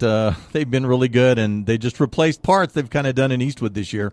Bunch of new guys in there. The only one you recognize from a year ago, Tristan Lopez, the receiver. Everybody else is brand new, and, I wouldn't say they haven't missed a beat. That was a pretty terrific Riverside team a year ago, but they're still pretty darn good, and they have their eye on a third straight crown. Very much so. Hey, Joey Panisi tells us that Hanks and Horizon is coming down to the wire. Horizon making a game of it. Let's go out to Excalibur Stadium and join Joey Panisi for an update as Hanks is hosting Horizon. Joey. Yes, from Excalibur Stadium with 8:50 in the fourth quarter. You're right, it is a game. It was dead in the second quarter, and then Hanks' first possession, they decided to quit the razzle-dazzle and handed the ball off to Michael Oliver 8 consecutive times. Add a 15-yard penalty to that, and they were on Horizon's 1-yard line. Horizon bore down and pushed them back to the 12, and Hanks had to settle for a 22-yard field goal. So, yes, Horizon is playing with passion. Let's give you the Jude Blanco report. He has 7 catches now for 218 yards. Hanks was quiet, and, right in and out of his hands. He would have had another touchdown. But Blanco opened the game up right at the end of the third quarter. In fact, there was 2 touchdowns scored, one by Horizon where their scrambling quarterback pulled a quarterback draw and scampered 55 yards in for a touchdown. Actually, it was 64 yards. So anyway, man, we do have quite a game going on here. With 8:07 left in the fourth quarter, it's Hanks 24, and they're driving to Socorro's 14. All right, Joey Panisi, thank you so much. What a game there between Hanks and Horizon. We'll have more from that one in just a little bit. And another big night from Jude Blanc. Remember, he was the top receiver in the city coming in 91 yards short of the 1,000-yard mark. Had that in the first quarter, as you heard. He's over 200 yards again tonight. Second time he's done that this season, more than 1,100 yards. Far and away the top receiver in the city. His brother Michael Blanco, tall, lanky guy, top catches, top yardage guy in the history of El Paso. Jude Blanco had never gone over 1,000 yards before, so this is a huge night for him. And by the way, he's not tall and lanky. He's short and squatty, but he's quick as all get out. They throw him little bubbles, and he just zigzags his way down the field. Speaking of lots of yardage, here come the Mountain View Lobos, according to Felix Chavez of the El Paso Times. Mountain View scores, misses the 2-point conversion, so it's now a 6-point game to Fabens. Fabens leads it in the third quarter, 21-15. Fabens over Mountain View. Let's go back to Joe Rodriguez, an exciting game between Isleta and Bel Air, and get an update. Joe, what do you got for us? Yes, Bo, 10:01 left in the ball game, and it is Isleta leading Bel Air by the score of 21-6. And the reason why I say 6 is while I was on hold for the Bel Air Highlanders, Oscar Martinez just returned the kickoff return for 70 yards on the play. Extra point is coming up, but let me recap how Isleta extended their lead to 21-0 for a brief moment. Isleta punted the ball. Diego Ponce, after the Bel Air punt returner called a fair catch, he fumbled the catch. Diego Ponce recovers the fumble recovery, his second fumble recovery of the night. From there, the Isleta Indians with 3 plays, 31 yards, ending it up. Michael Hawkins to DeAndre Jackson, 28-yard touchdown pass. The extra point was good. That was with 10-11 to go in the fourth quarter. And then on the ensuing kickoff return, like I said, Oscar Martinez takes it to the house, 70 yards. The extra point is good, and Bel Air is still keeping it very much alive in this ball game. With 10:01 to go in the game, it is Isleta leading Bel Air by the score of 21-7. Ooh, this is going to be a fun one. Here come the Mountain View Lobos against Fabens. Here come the Highlanders against Isleta. Going to be a fun one. And I would say if I'm Isleta, watch out for the surprise on side. Bel Air, for the first time all night, has a little bit of momentum. Don't be surprised if they roll the dice and go for it. Some other score updates here. Del Valle increasing their lead at Parkland, now up 49-21 at Matador Stadium. Del Valle over Parkland in the third quarter, 49-21. And also an update from Coronado's T-Bird Stadium. Coronado now leads El Dorado 12-7, that game in the fourth quarter. And this from Russ Bannister, Austin Sanelli, 54-0 now. Jeremiah Parrish, they got the backups in. 4-yard touchdown run, 10:52 left in that contest. All right, 54-0, Austin leading San Elizario in the fourth quarter. We're going to take a break, and we're going to go back out to our 915 Tours Game of the Week. And, actually, we got Adrian Tellis on the line here. Adrian, what do you got for us? So, boys, we're done out here in Clint. Your final score, Fort Stockton 54 and the Clint Lions 21. Some total stats for the Fort Stockton Panthers. We had 23 carries for 284 yards rushing and a total of 141 yards in the air. It's hard to believe that this game was actually tied up at 21 at halftime, but it was total domination in the second half by the Panthers. 3 big scoring drives by the Panthers. It was a 27-yard passing touchdown from Garcia to Silva. It was a 67-yard rushing touchdown by Velasquez. And then capping off the last drive, or the last scoring drive for the Panthers, on the 62-yard rushing touchdown by Luna. Marco Garcia ends the night for Fort Stockton, going 7 for 8 with 138 yards passing and 3 touchdowns, along with 8 carries and 63 yards rushing. Corbin Luna for the Panthers had 8 carries for a total of 109 yards rushing and 2 touchdowns. Fabian Silva for Fort Stockton had 4 receptions, 75 yards, and 2 touchdowns. On the other side of the ball, the Clint Lions had 0 passing yards, but had 54 yards carrying with a total of 283 yards rushing. Colin Ivy had 16 carries for 107 yards with 1 touchdown, and Zach Delgado had 16 carries for 73 yards and 1 touchdown. Looking into next week, Clint will be traveling up the road to take on the Mountain View Lobos, and what will probably be a huge district game between the Panthers and the Monaghan Lobos that's going to be happening next week up in Monaghan. So your final from Clint, Fort Stockton 54 and the Clint Lions 21. All right, Adrian, great job. Thank you for that post-game report, brought to you by Boston's Pizza. Boston's Pizza is your go-to sports watching destination all season long. Stop by Boston's Pizza for football on Saturdays, NFL Sundays, UFC pay-per-view fights, no cover ever. Boston's Pizza is family-friendly, located on the west side right next to Top Golf. Learn more on social media by following Boston Pizza, elpaso.com. Adrian, tell us once again, it's a final from Clint, 54-21 Fort Stockton over Clint. Other finals, Pebble Hills over Socorro, 44-7. We're going to take a quick break, head back out to our 915 Tours Game of the Week. Get updates. You're listening to Football Friday Night right here on 600 ESPN El Paso. Welcome back to Football Friday Night right here on 600 ESPN El Paso. Time for a live update from R.R. Jones Stadium. Let's go out to Zay Galindo with an update on El Paso High hosting Andress. Zay. Thank you, guys. With 1:36 left in the third quarter, it's El Paso High 12, Andress 0, and it was quarterback Martin Gonzalez hitting wide receiver Santiago Gonzalez for the 9-yard touchdown.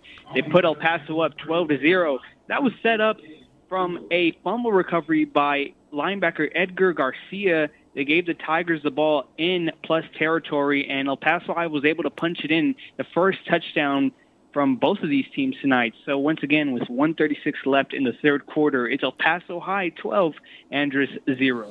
All right, Zay, thank you so much. Paul Breen here. That's a huge touchdown for the El Paso High Tigers tonight. Once again, looking for their first victory over the Andress Eagles in 30 years. Now 12-0 El Paso High up on Andress at home.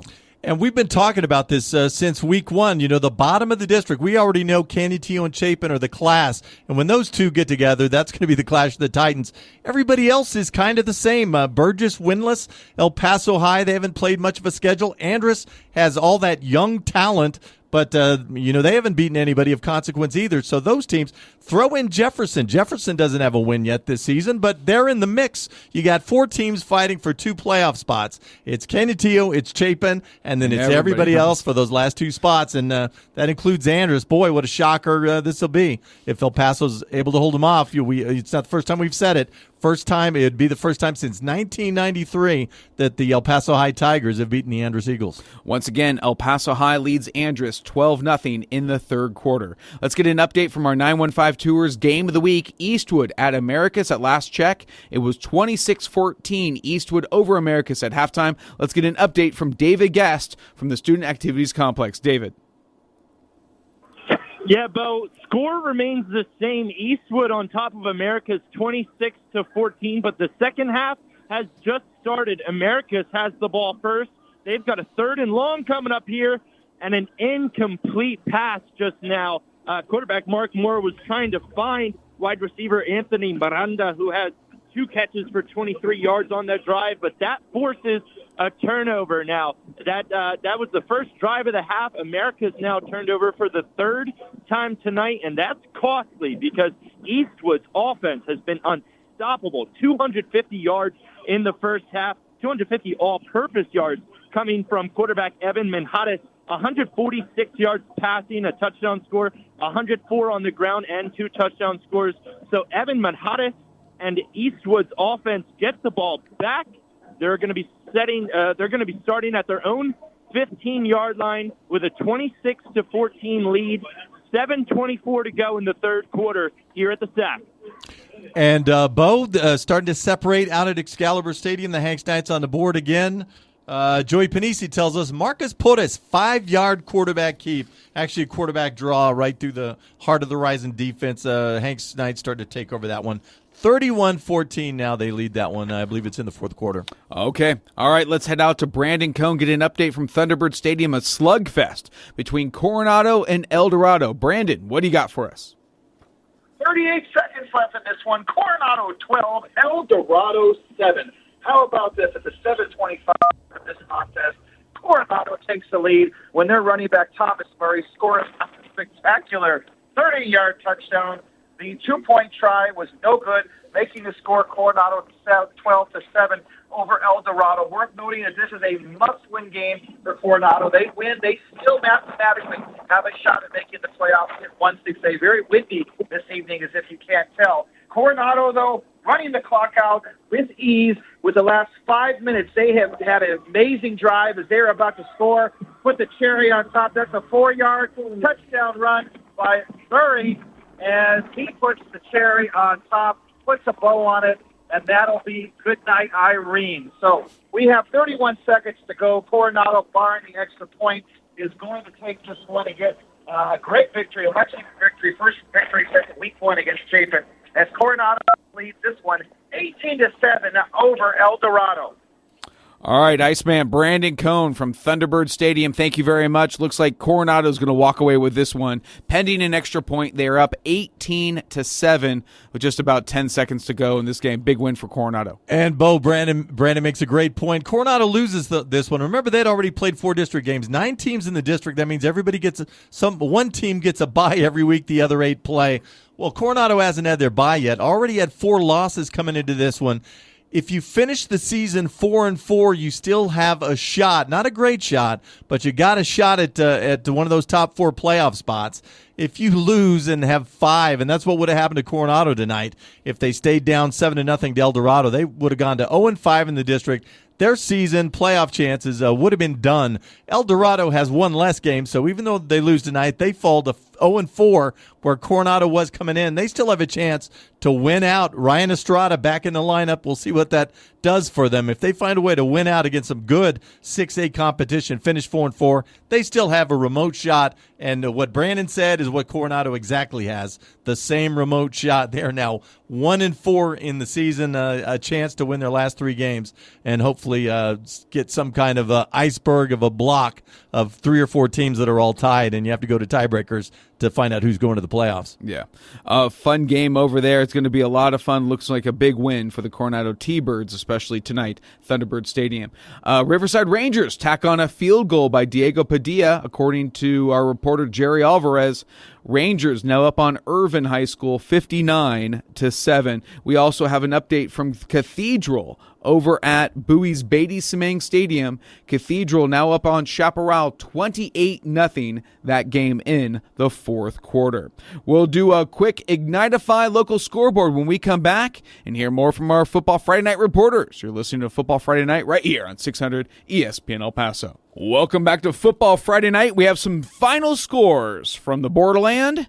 This a final from Thunderbird Stadium, Coronado, with their 2nd victory of the season, 1st district victory, defeating El Dorado tonight 19-7. El Dorado scored first, but Coronado scored 19 unanswered points to win it 19-7, improving to 2-5, 1-4 in District 6A. Also a final down at Riverfront Stadium.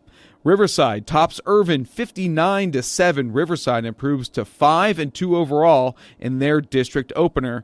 Irvin falls to 1-6. We'll hear from Jerry Alvarez in just a little bit. Also, it's a final from R.E. McKee Stadium.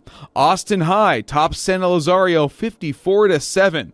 Austin improves to 3-4 overall, while San Eli falls to 1-5 in their district openers. Let's head out to Joe Rodriguez. And the shocker of the night, the Isleta Indians over the Bel Air Highlanders, still leading in the 4th quarter. Let's get an update from Hutchins Stadium. Joe. 4:45 left in the ballgame, Bo, and it is Isleta leading the Bel Air Highlanders by the score of 21-7. Bel Air went for it right now on 4th and 4. Got the first down, I am not exaggerating, by an easy 2 yards. And however, the spot was 2 yards short. They measure it, give the ball to the Bel Air Highlanders, where they took it over at their own 27-yard line. Right now, the Bel Air quarterback, Noah Moreno, he heaves it deep. He gets a pass interference call, so it's going to be first and 10 plus 15 yards for the Bel Air Highlanders with 4:38 left. On their previous possession for Bel Air, 2 key drops for Bel Air receivers, Oscar Martinez and Adam Silva, dropped passes that would have easily walked into the end zone from like 20 yards out. That's how wide open they were.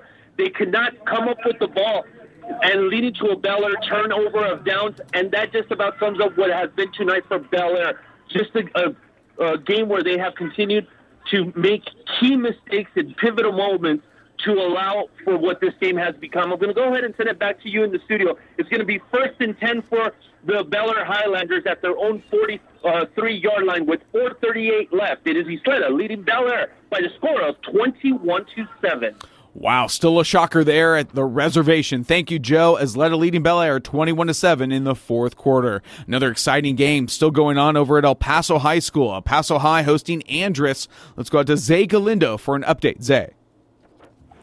Thank you, guys. With 7:59 left in the 4th quarter, El Paso High leads Andress 12-0, and Right now, El Paso has the ball driving. They're at the Andress 31-yard line, 2nd and 3, and that was set up by a interception by, interception by El Paso safety Braden Lerma in the end zone on 4th and 10. That was Jaden Orbina, who has come in, is the backup for Andress Eagles. He came in and he led a nice drive all the way down to the El Paso 19, but the drive stalled there, and it resulted in an interception in the end zone.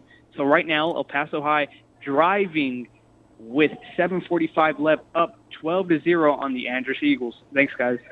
All right, Zay Galindo from R.R. Jones Stadium. Another big lead for the El Paso Tigers, up 12-0. Going to be a fun one there down the stretch. Let's head out to Hanks Excalibur Stadium, get an update. Hanks Knights hosting the Horizon Scorpions. Get an update from Joey Panisi. Joey. This turned from Hanks High School with 33 seconds left in the ball game. Hanks is taking a knee to run the clock out. This turned into quite an exciting football game when many people didn't think it would be very close. Final score will be Hanks 31, Horizon 14. The action really started at the end of the third quarter. The last minute of the third quarter, Jude Blanco caught his second touchdown pass of 62 yards. And then about 20 seconds later, Horizon quarterback Robert Rodriguez fooled everybody in the stadium with a 64-yard quarterback draw. That made it 24-14 at the end of the third quarter. Horizon had a chance. They were driving down to the 30-yard line of Hanks, and they fumbled with 3:58 left in the quarter. And the next thing you knew, by the running of Michael Oliver, they ran it down to the 5-yard line, Hanks did. And then Marcos Porras, Hanks quarterback, fooled everybody with a 5-yard quarterback draw. That made the score 31-14, and that's how the ball game ends here at Hanks High School. A lot of credit to Horizon. They were outmanned, in my opinion, in every aspect of the game, but they threw everything at Hanks but the kitchen sink. Hanks was averaging 47 points a game coming into this game, and Horizon held them to 31. So from Hanks High School, ball game's over. Final score, Hanks 31, Horizon 14. All right, Joey, thank you very much. We'll get your post-game report from just a little bit. Hey, we got some live action from our 915 Tours Game of the Week. Let's go out to David Guest at the Student Activities Complex and Eastwood and Americus. Okay, we're going to get back out to David in just a little bit. Angel, who we got then? We got the Iceman Brandon Cohen on the line. Brandon, we have a final 19-7, Coronado over El Dorado. Brandon, take it away. Yes, we do have a final. Coronado 19-7 over El Dorado. Coronado improves to 2-5 on the year, 1-4 in 1-6A. Next, they will be at Americas on October 20th. Their quarterback backup Ben Wilson, 5-9, 25 yards, an interception, 13 carries, 87 yards. Did have that spectacular 57-yard keeper to open the third quarter. Running back Thomas Murray, 14 carries, 64 yards, 2 touchdowns. No Levesque, no problem for Coronado as they get the win. On the other side, El Dorado, they fall to 0-6, 0-4 in 1-6A. Next, they will host Americas on the 12th of October. Quarterback Elijah Issa, 8 of 18, 83 yards, 9 carries, 15 yards. Their star running back, Ryan Estrada, back with a vengeance, 24 carries, 130 yards, and a touchdown. A final at Quarles Brook Stadium. Coronado victorious. They win 19-7 over El Dorado. All right, Brandon, the Iceman, Brandon Cohn, thank you so much for that post-game report. Once again, our post-game reports are brought to you by Boston's Pizza, located by Top Golf in West El Paso. Follow and learn more on them on social media on Boston Pizza El Paso. Let's head out to our 915 Tours Game of the Week. And here comes Americus clawing back in this one against the Eastwood Troopers. Let's head out to David Guest from the SAC for an update. David. Oh, my, Bo. If the first half was good, this second half has been even better. On the first drive of the second half, America scored.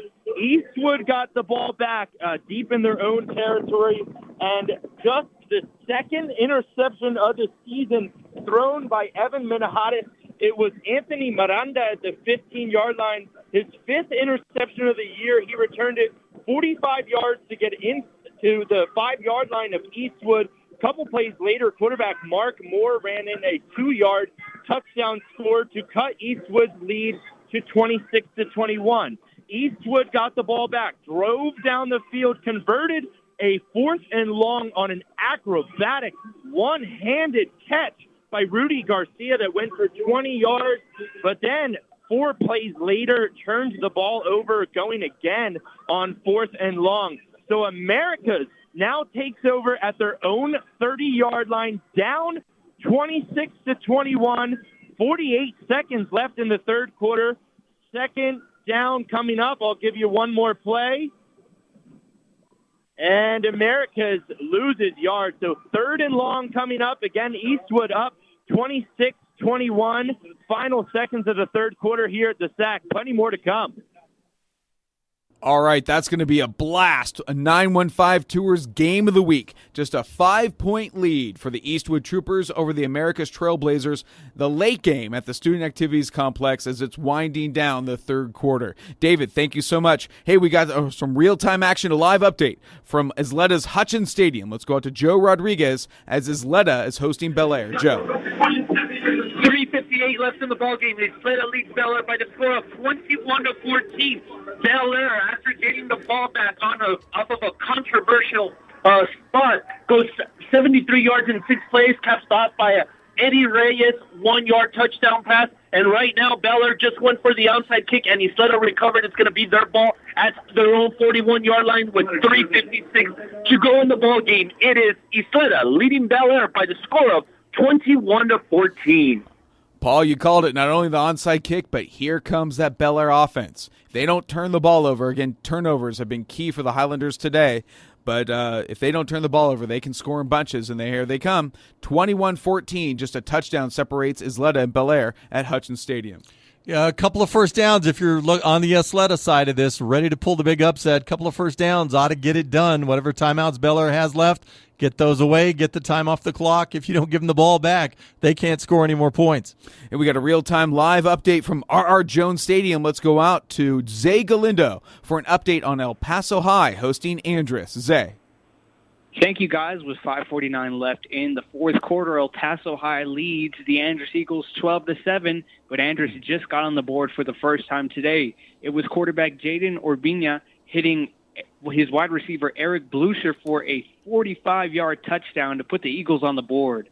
So just like that, Andress is right back in this game. Once again, with 5:45 left in the fourth quarter, El Paso High leads the Andress Eagles 12-7.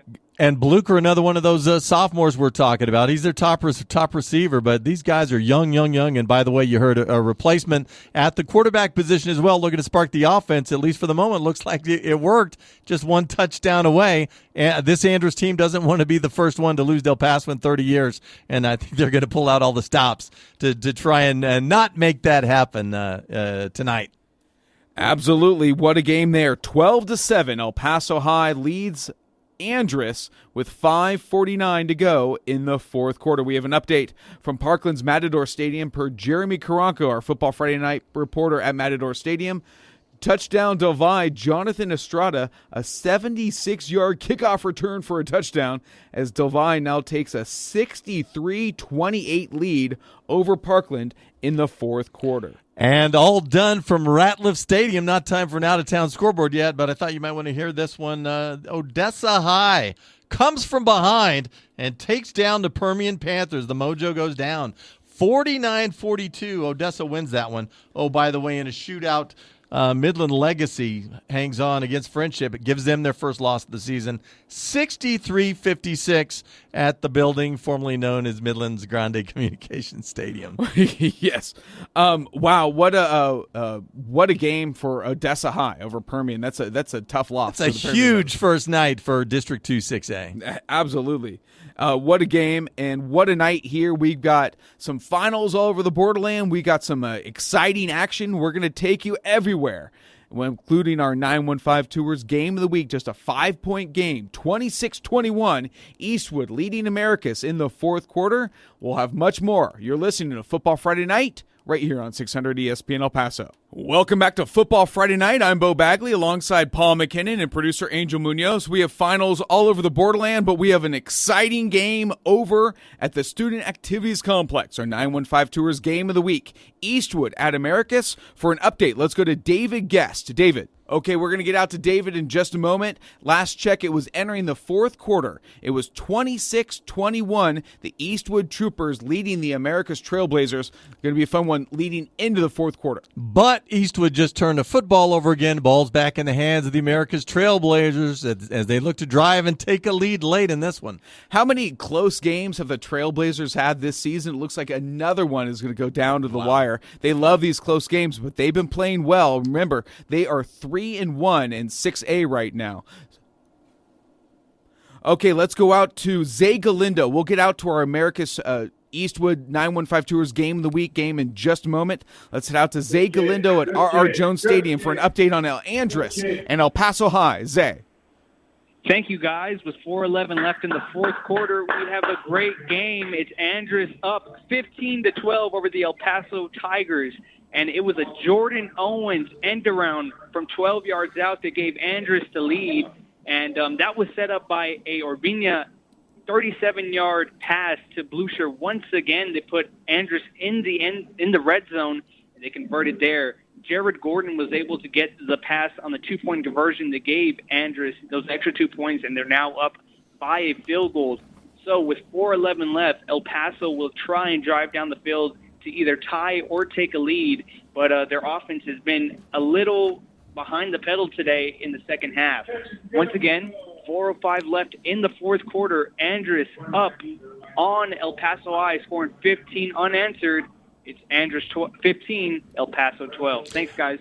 And Bo, Jordan Owens, more of that young talent we're talking about. He wasn't on varsity 3 weeks ago.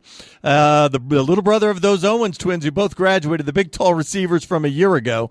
But he's on varsity now and making plays. The 12-yard reverse puts Andrés in the lead, their first lead of the evening. Absolutely. Big lead for the Andrés Eagles.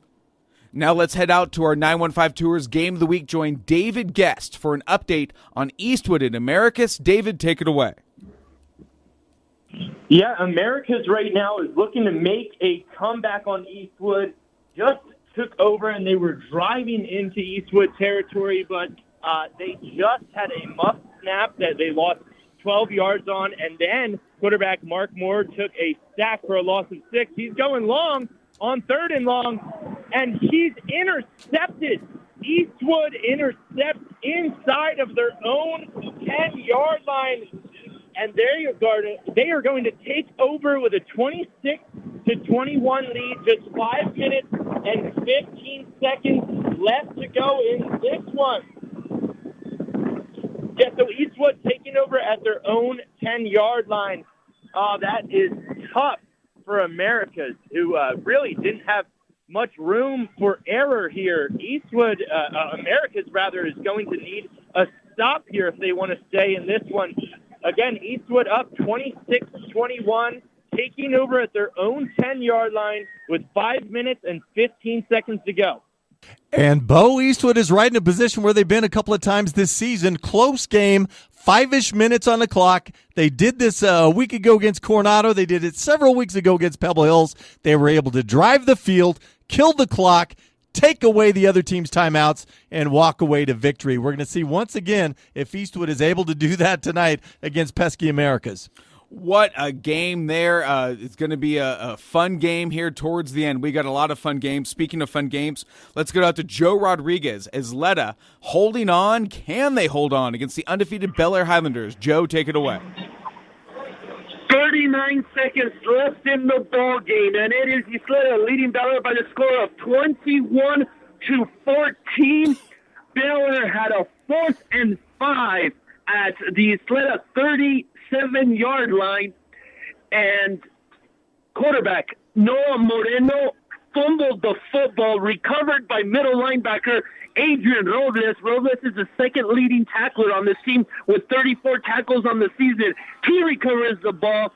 He gets an excessive celebration. They get a flag, and they just down the ball now, and Isleta is going to go on and defeat the no longer undefeated Baylor Highlanders by the score of 21-14 in a game that is going to be the game of the night. Believe it or not, it was unreal. I'm going to go ahead and send it back to you all in the studio. I'm going to get my sets together. I'll call you back in a bit for my wrap-up. But for right now, it is Isleta defeating Bel Air by the score of 21-14.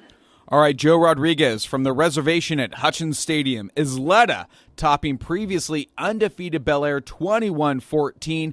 The thing of the night for the Bel Air Highlanders, turnovers. As you can see again, no Moreno turnover on 4th and 5 did the Highlanders in tonight. And in second half turnovers, they fumbled at their own 1 yard line. No Moreno came back with an interception there, and maybe there's a few others intermittently that we didn't even hear about. But again, Moreno coughs one up there. Isleta recovers, and they're going to walk away with a huge victory. I mean, Isleta's been pretty good this year. The upset of Riverside week 1, 34-33, but they've been hit and miss. Tonight they were all hit. Wow. 21-14 Isleta upsets Bel Air at Hutchins Stadium. Other finals tonight, Delvi over Parkland, 63-28. That's a final. Coronado tops El Dorado, 19-7, a final. Riverside defeats Irvin. This is a final, 59-7. Hanks over Horizon, 31-14. That's a final.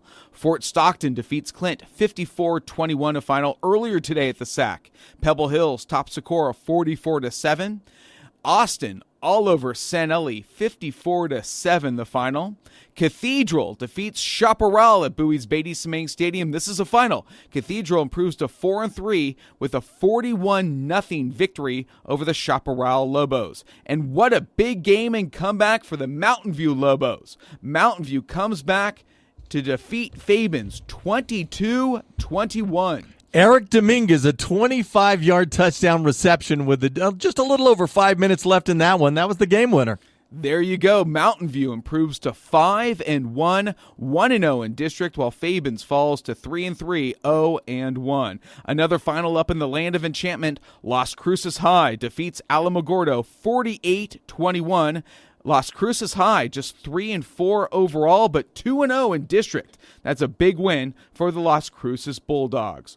We're going to take a break, come back, and join David Guest in our 915 Tours Game of the Week and an update on a close slugfest between Eastwood and Americus. You're listening to Football Friday Night right here on 600 ESPN El Paso. Welcome back to Football Friday Night right here on 600 ESPN El Paso. Quickly, let's run through our final scores tonight. Well, actually, let's start with our fourth quarter scores on our 915 Tours Game of the Week. Eastwood leads Americus 26-21. 3 minutes to go in the fourth quarter. Eastwood is punting, so Americus will have the ball. We'll get out to David Guest in just a little bit. Once again, 26-21. Eastwood leading Americus, but Trailblazers will get the ball. Also in the fourth quarter, Andrus has stormed back to take a 15-12 lead. With just a few moments to go in the fourth quarter, we'll head out to R.R. Jones Stadium and join Zay Galindo in just a few minutes. For our Ignitify scoreboard, Delvi tops Parkland 63-28. Isleta defeats Bel Air 21-14. Coronado tops El Dorado 19-7. Canutillo defeats Burgess 28-0. Riverside all over Irvin 59-7.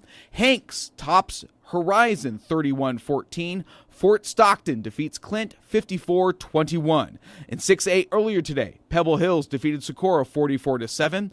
Austin High School defeats San Elizario Big 54-7. Cathedral shuts out Chaparral 41-0. Mountain View comes back to defeat Fabens 22-21. Then up in the land of enchantment, Las Cruces High defeats Alamogordo 48-21, and Centennial tops Hobbs 28-7. Let's head out to our 915 Tours Game of the Week and join David Guest for an update on Eastwood and Americus. David. Yeah, guys, perfectly put. Game of the week, and it has been every bit of one. 3rd and 20, about to come up for Americus. 1:26 left. Americus trails 26-21. Everyone on their feet here at the SAC. 3rd and 20, here we go. Quarterback Mark Moore drops back, gets pressure.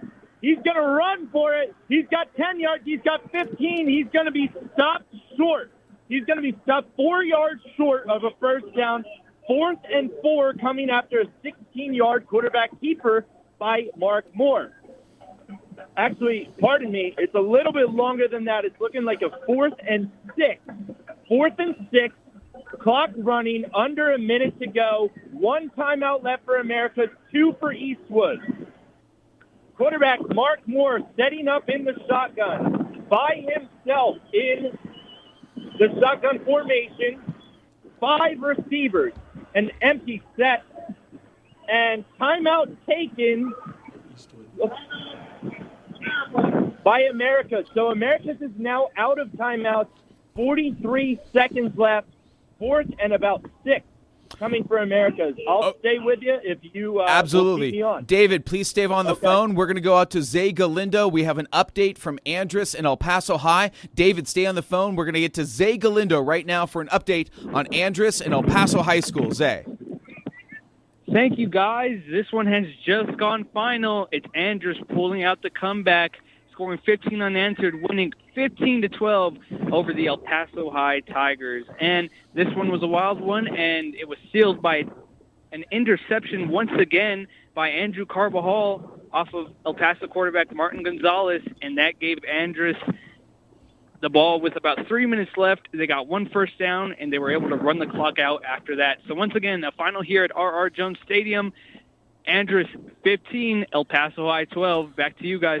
All right, Zay, thank you so much. We'll get to your post-game report in just a little bit. Big win for the Andress Eagles. Let's head back out to David Guest in our 915 Tours Game of the Week. Eastwood and Americus. Americus facing a 4th down. David, take it away. Yeah, Americas, an incomplete pass just now on 4th and 6. There was a penalty flag. The crowd here thinks it was a holding on Americas. Waiting for the call from the White Hat. Holding on Americas. And Eastwood is going to decline that penalty. 36 seconds left. 2 timeouts for Eastwood, 0 for Americas. So this one is all but over from here at the Stack. Eastwood victorious, 26-21 over Americas to remain undefeated in District 1 6A, and I'm going to have more for you guys in a bit. Eastwood improving to 5-1. Looks like Americas is going to fall to 4-3. I'll be back with you guys soon. Okay, so thank you so much, David. So Americus went for it, 4th and 4, incomplete pass. The penalty on Americus. Eastwood declines it. Eastwood now able to run out the clock, kneel down the ball, and run out the clock. They're victorious, 26-21 over the Americus Trailblazers. Yeah, a few seconds left in that one, so we don't want to declare victory yet, but out of timeouts, it's just a matter of taking a knee. Teams these days, they still do that out of the shotgun. Are you kidding me? Are you kidding me? But I tell you what, it's the same old story with this Eastwood Trooper team. The defense specifically, you go up and down the field on them, but it seems like in big games they find a way, to make a big play. We talked about last week Coronado, 38-33. They shut out the Coronado offense in that 4th quarter, a team that had 24 points at halftime, going up and down the field. The game previous, El Dorado doing the same, back and forth, a shootout, 49-42, and all of a sudden, the defensive end steps up with a little 22-yard pick six to end that one. And here it is tonight. America's had the game right in front of them, down less than a score and the field to travel. And, somehow the Eastwood defense from 3rd and 20, they get close to the first down, but the Eastwood pass defense finds a way to keep everybody covered, the incomplete pass, and game over. Eastwood Troopers stay undefeated in the district. There you go, 26-21, Eastwood over Americus. Now, Jeremy Caranco had a lot of points over at Matador Stadium. Let's go get his Boston Pizza post-game report from Matador Stadium. Jeremy Caranco on the final from Del Valle and Parkland. Jeremy. It's a final here at Parkland's Matador Stadium, and it's Del Valle beating the Parkland Matadors for the 14th straight time in that series, 63-28, the final tonight. And with the win, Del Valle at 6-1 and 2-0 in District 1-5A moves alone in first place with Bel Air's stunning loss tonight against East Fleta. The leaders for the Del Valle Conquistadores have about 535 yards of total offense. They led 13-0 early in the first quarter and never looked back. In fact, Parkland, the closest they would get is 14 points twice. Shelton Fuller, running back, 2 touchdowns, 132 yards. Jake Fett on the ground, 20 yards, but 2 scores.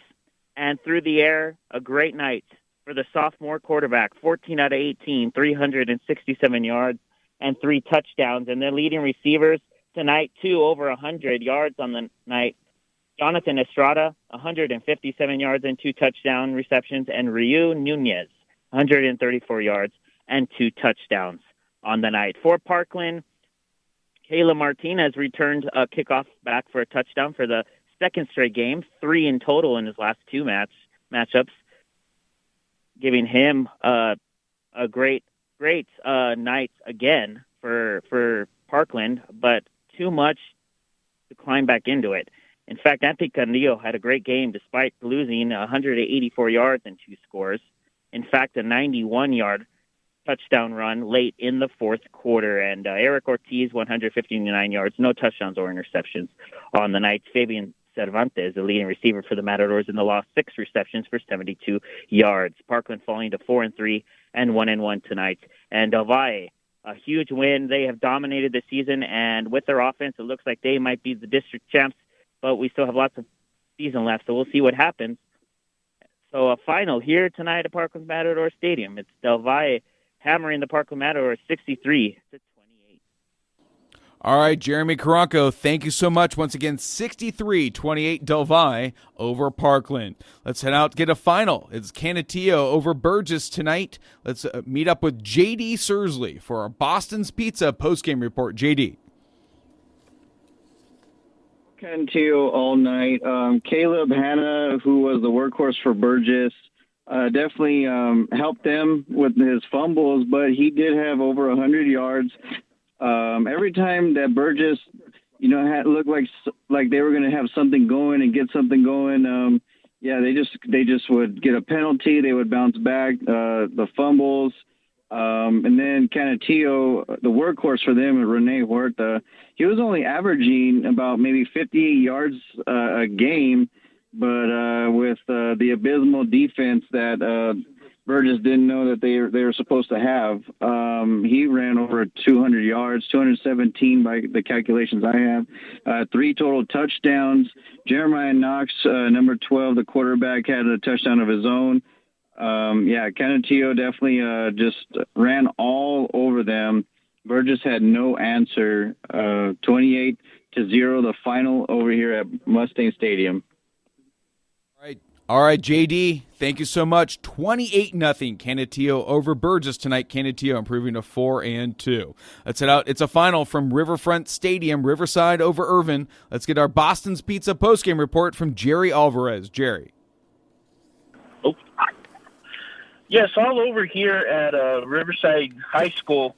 It was Riverside 59, Irvin 7. It was all Riverside from the get-go. Tonight of note, the only thing of note for Irvin was their quarterback, Dallas Medina, went 9 for 17 for 110 yards. That was about it. Riverside's Noah Ramirez had 15 carries for 92 yards and 2 touchdowns on the night. Another big player of the night was number 17, Tristan Lopez, receiver. He only had 4 receptions, but he did tack on 184 yards and 3 touchdowns. Those 3 touchdowns were a 69-yarder, 45, and 66-yarder on the night. The player of the game has to be Derek Vasquez, quarterback for Riverside Rangers, who had 8 for 11 completions for 220 yards, 4 touchdowns through the air. He also rushed for 100 yards on 6 carries and also had 2 rushing TDs, making it 6 total TDs on the night. And it was just all Riverside.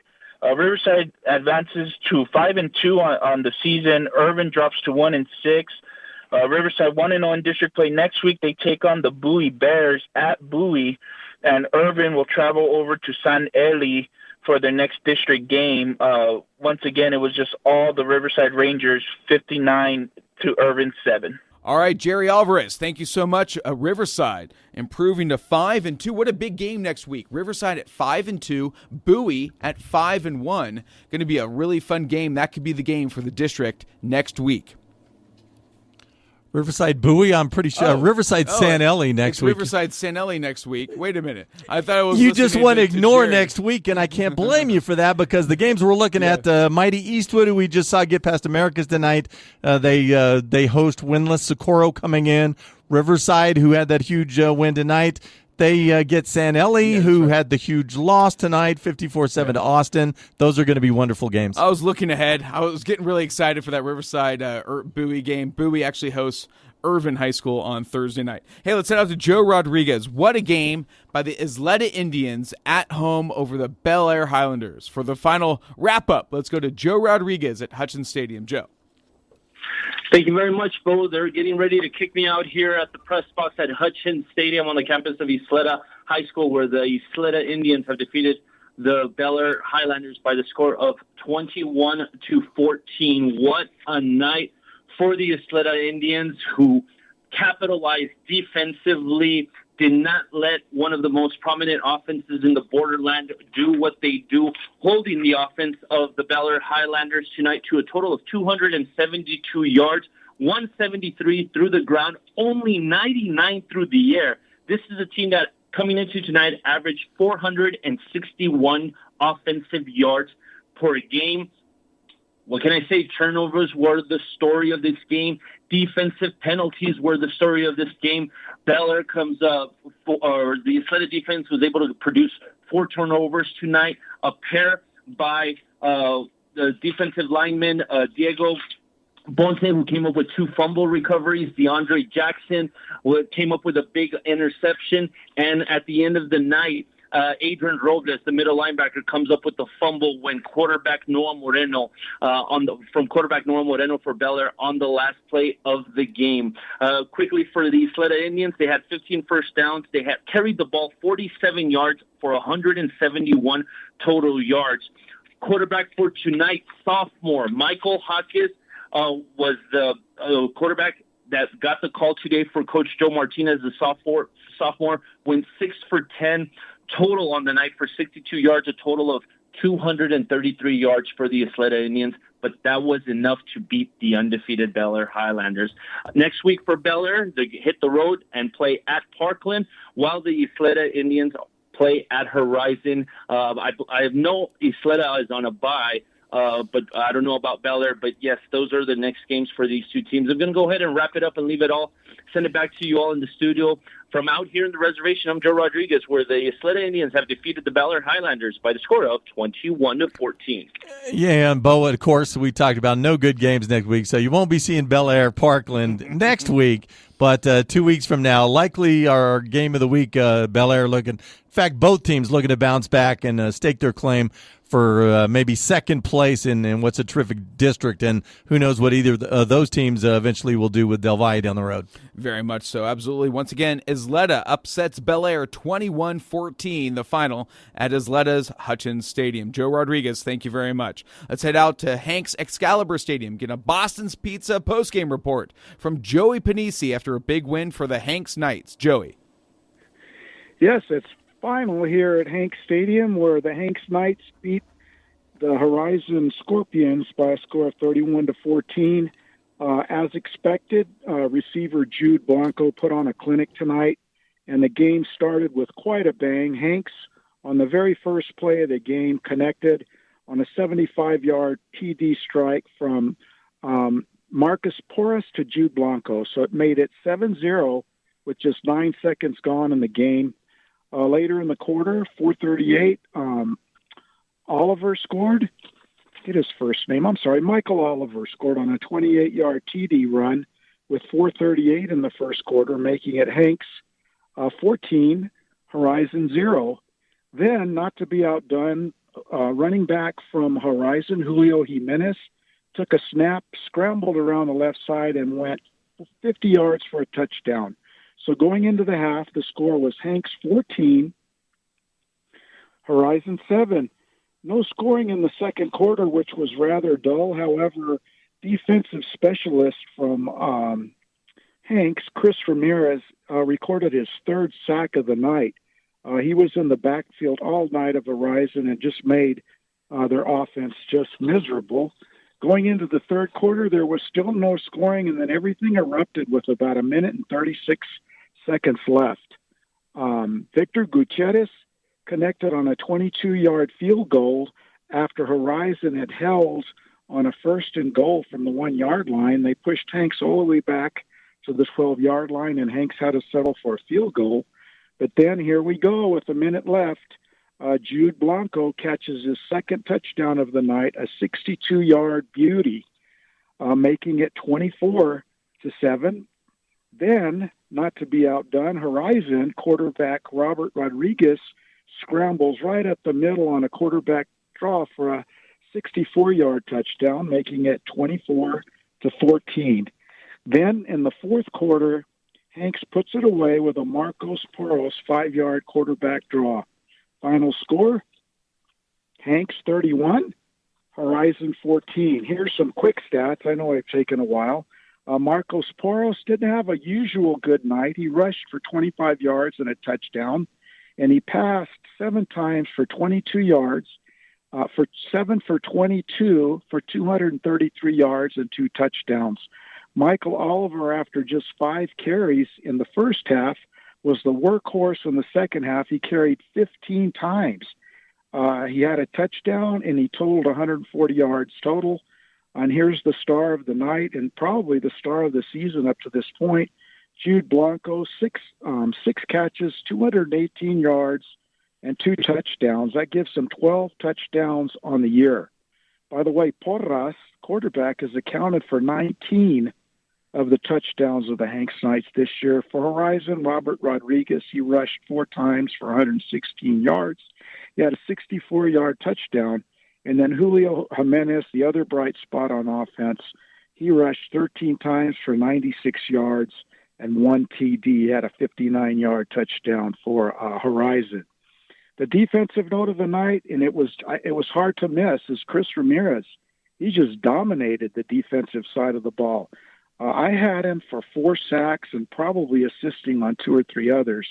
And those sacks were 9 yards, 11 yards, 19 yards, and 17 yards. What a night for defensive specialist Chris Ramirez. He's 5'11" and 215 pounds, and he is a force to be dealt with. Final score, Hanks 31, Horizon 14. Horizon goes home, I'm sure, extremely discouraged after a promising start by beating Jefferson. They've now lost 6 games in a row. Next week is not going to be any easier as they host Isleta, who comes off that big win over Bel Air. And then they finish the season with Bel Air and Parkland. So Horizon has their work cut out for them. Hanks finishes the night at 5-2. Next week they will play at Del Valle. So they're going to have their work cut out for them. So sending it back to you from Hanks Stadium, final score, the Hanks Knights 31 and the Horizon Scorpions 14. All right, Joey Panisi, thank you very much for that Boston's Pizza post-game report. Let's go back out for a final report from David Guest in our 915 Tours Game of the Week. Eastwood over Americus in a tight one. David, take it away. This is the 3rd time I think I've tossed to David. He hasn't been there. So, David Guest, are you there? Yes, I am. Sorry about that. No problem. There we go. David, take it away with this post-game report. Beautiful. All right. So this one was 26-14 at half in favor of Eastwood. Opening drive of the second half, Americas went 3 and out. Eastwood's first drive of the half came to an abrupt halt at their own at the 50-yard line. It was quarterback Evan Minhadis' second interception of the season. Very rare, but it was Anthony Miranda's 5th interception of the season for Americas. He took it back 45 yards, and that set up a 2-yard touchdown score for quarterback Mark Moore of Americas. No scores in the second half after that. Americas forced a late turnover on Eastwood. Eastwood was lining up to go for it on 4th and 8, but then after a false start, were forced to punt. A beautiful punt from Eastwood set Americas up at their own 45-yard line with just under 2 minutes to go. And this was America's game to win, but they failed on fourth down. They also had a holding penalty on that final play. So Eastwood victorious. At the end of the game, quarterback Evan Manhattan had 207 passing yards, a touchdown and interception, 111 on the ground, and 2 touchdown scores. So for him, mostly coming in the first half, but total game 318 all-purpose yards and 3 touchdowns. Running back Max Mancia, they call him Mad Max, came alive in the second half. He finishes the game with 54 rushing yards, 19 in the air. Eastwood improves to 5-1, 4-0 in district play, and they will face an 0-7 Socorro team next week. Americas falls to 4-3, 3-2 in district, and they fall to 4th place and will face another team without a win next week in El Dorado, 0-6. Again, final here from the SAC. What a game. Eastwood victorious over Americas, 26-21. All right, David Guest from our 915 Tours Game of the Week. 915 Tours for your all-Cowboy home games. Bus on down to Dallas for the ultimate fan experience. Stay at the Omni, meet and greet with a player, and, of course, tickets to watch the Cowboys. Follow on Facebook or Instagram and learn more at 915tours.com. Hey, let's get an update from one of the tightest games of the night. Might not have been high-scoring, but what a slugfest between Andress and El Paso High School. Let's get a final Boston's Pizza postgame report from Zay Galindo. Zay. Thank you, guys. Final here at R.R. Jones Stadium. It's Andress scoring 15 unanswered points in the fourth quarter to beat El Paso 15-12. And it was a great night for Andress Eagles backup quarterback Jaden Urbina, who came in early in the third quarter after regular starter Vincent Gonzalez took a nasty hit, and he was out for the rest of this one. Urbina went for five completions, 10 attempts, 108 yards, and a touchdown in the win today. And this game was a wild one. It started off with El Paso getting on the board first, 3-0 with a 22-yard field goal from Abraham Hernandez early in the second quarter. We would not see another score until late in the third quarter when Andress was called for an intentional grounding in their own red zone, which resulted in a safety. El Paso was up 5-0. However, now this is where it gets a little wonky. El Paso quarterback Martin Gonzalez hit Santiago Gonzalez for a 9-yard touchdown. El Paso was now up 12-0 late in the third quarter. However, this was a tough time if you're an El Paso fan. Andress came storming back with about 5 minutes left in the fourth quarter. Jaden Urbina hit Eric Blucher wide open for a 45-yard touchdown to put the Eagles on the board first. It was 7-12 at that point. Then Andress safety Andrew Carbajal picked off Martin Gonzalez at the 37. That followed a big end around from Jordan Owens, 12 yards to the house, and that's when Andress took the 15-12 lead, which they never gave back. And signs of life for the Andress offense, who combined for 277 yards total offensively compared to El Paso's 190. So Andress looking to get things started. There was one big thing they said after the game. It's 1-0, 1-0. They finally start 1-0 in district play, and they're looking to rebound after a tough start to the season. Next week, they'll get Canutillo away on a Thursday. Meanwhile, El Paso will have Jefferson away also on a Thursday. So once again, final here from R.R. Jones Stadium. It's Andress scoring 15 unanswered, going up 15-12 to beat El Paso High. Thanks, guys. And, Bo, a lot of action tonight. And the things that kind of almost slipped through the cracks, and one of them is Jaden Urbina, who's just sitting and watching, and all of a sudden gets called into duty. Hey, we're down 12-0. We're about to lose a monumental game to El Paso High. Get in there and get something done. And he hits the sophomore Eric Blucher. Whee! That's for young Frankenstein fans out there. I hear Blucher in German means glue. That's what Mel Brooks said, okay. Whether that's true or not. But anyway, so Blucher gets it started. Whee! Lightning. And that gets things rolling. But you have that kid, Jaden Urbina, who leads Andrus back in the fourth quarter. And then you have Michael Hawkes at the Ysleta game, who leads. We're talking about the Monumental, again, another big upset. Bel Air loses their O. We're going to blame Steve Kaplowitz talking about. He mentioned they were the only undefeated team left in El Paso. And I think somebody heard him. So they go down. Ysleta gets the huge win without their quarterback. Evan Martinez, the guy who started every game the last couple of seasons. Coach's kid. Didn't matter. Michael Hawkes, plug him in. We're going to make it simple, and the Ysleta Indians found a way at home at the reservation to pull that one out. So a couple of first-time QBs come away with two of the biggest wins on the evening.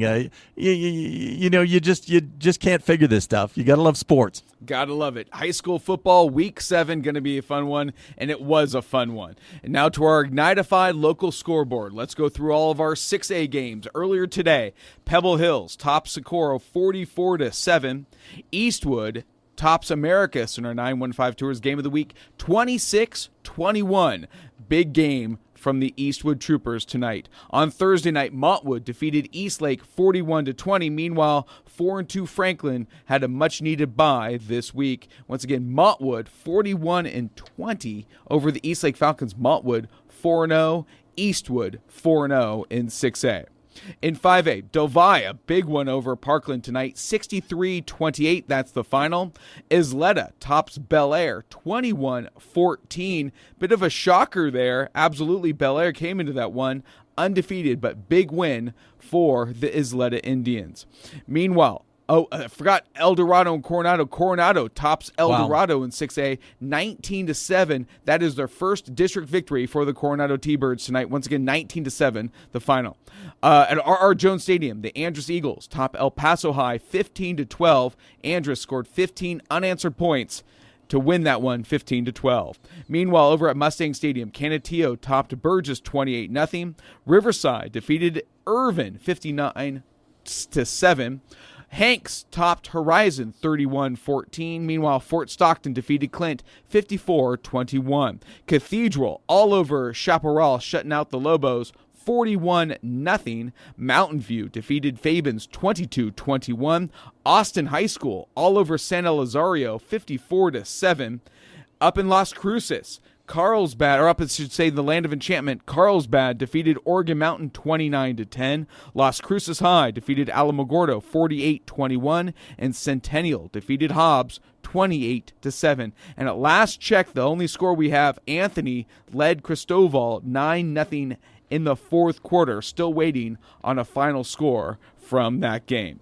So once again, this is Football Friday Night, Week 7. When we come back, the big games from next week, also our out-of-town scoreboard. You're listening to Football Friday Night right here on 600 ESPN El Paso. Welcome back to Football Friday Night. All right, a quick local scoreboard rundown brought to you by Ignitify. Ignitify, your AC installation service. Visit ignitifyep.com to get started today. In 6A, Eastwood tops Americus 26-21.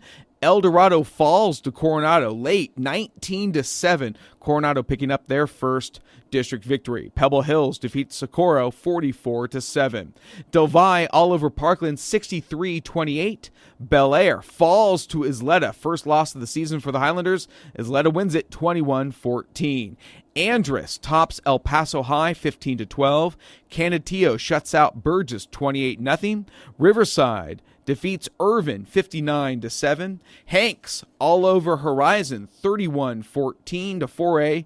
Fort Stockton tops Clint 54-21. Mountain View defeats Fabens 22-21. Austin High all over Sanelli 54-7. And Cathedral in taps.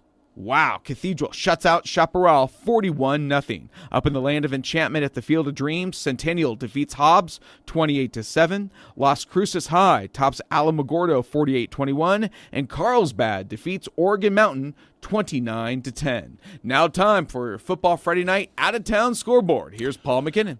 Thanks, Bo. Crazy night in 2-6A. Midland Legacy, the huge win, gives Friendship their first loss, 63-56. Bad host Midland Legacy was. The former Midland Lee Rebels They treated Friendship poorly. 63-56 the final. Here's the big upset of the night from that district. The Battle of Odessas at Ratliff Stadium. Odessa High over Odessa Permian. The mojo goes down 49-42. Odessa moves to 1-0 in district. Of course, Permian 0-1.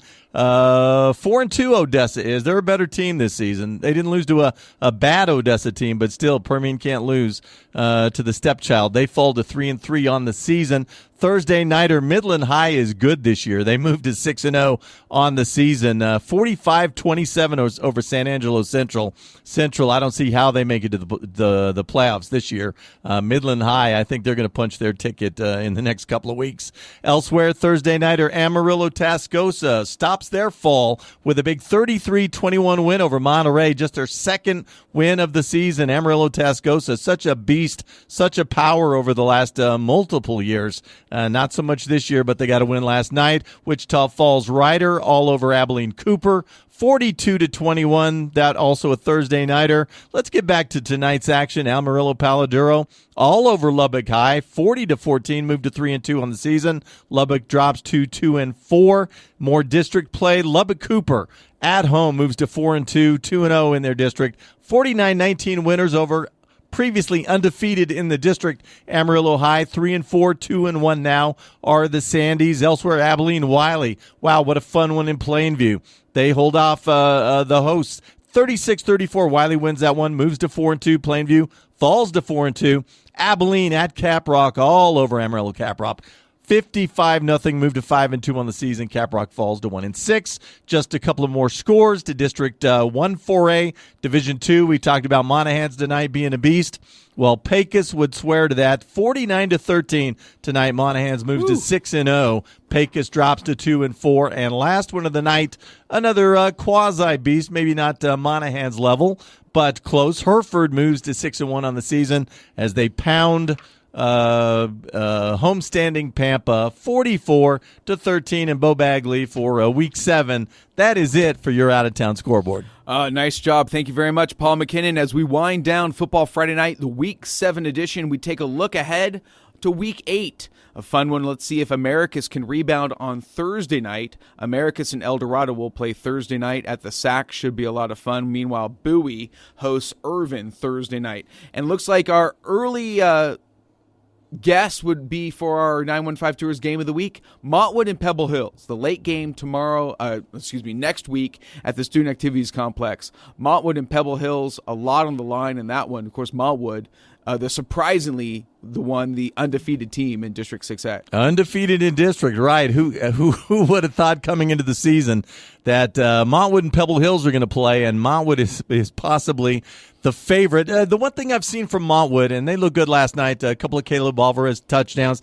Diego Oaxaca had a couple of catches of his own, but they're not as mercurial as a year ago. Montwood was throwing the ball all over the place, and they figured, well, where did that get us? Just 2-8. Well, when you give your defensive coordinator, Ivan Rangel, you give him the head job, he does things that are going to protect his defense, which, by the way, is looking pretty good. A lot more balance these days. Isaiah Claudio, the running back, it's not out of this world to see him carry the ball 25 going on 30 times in a game.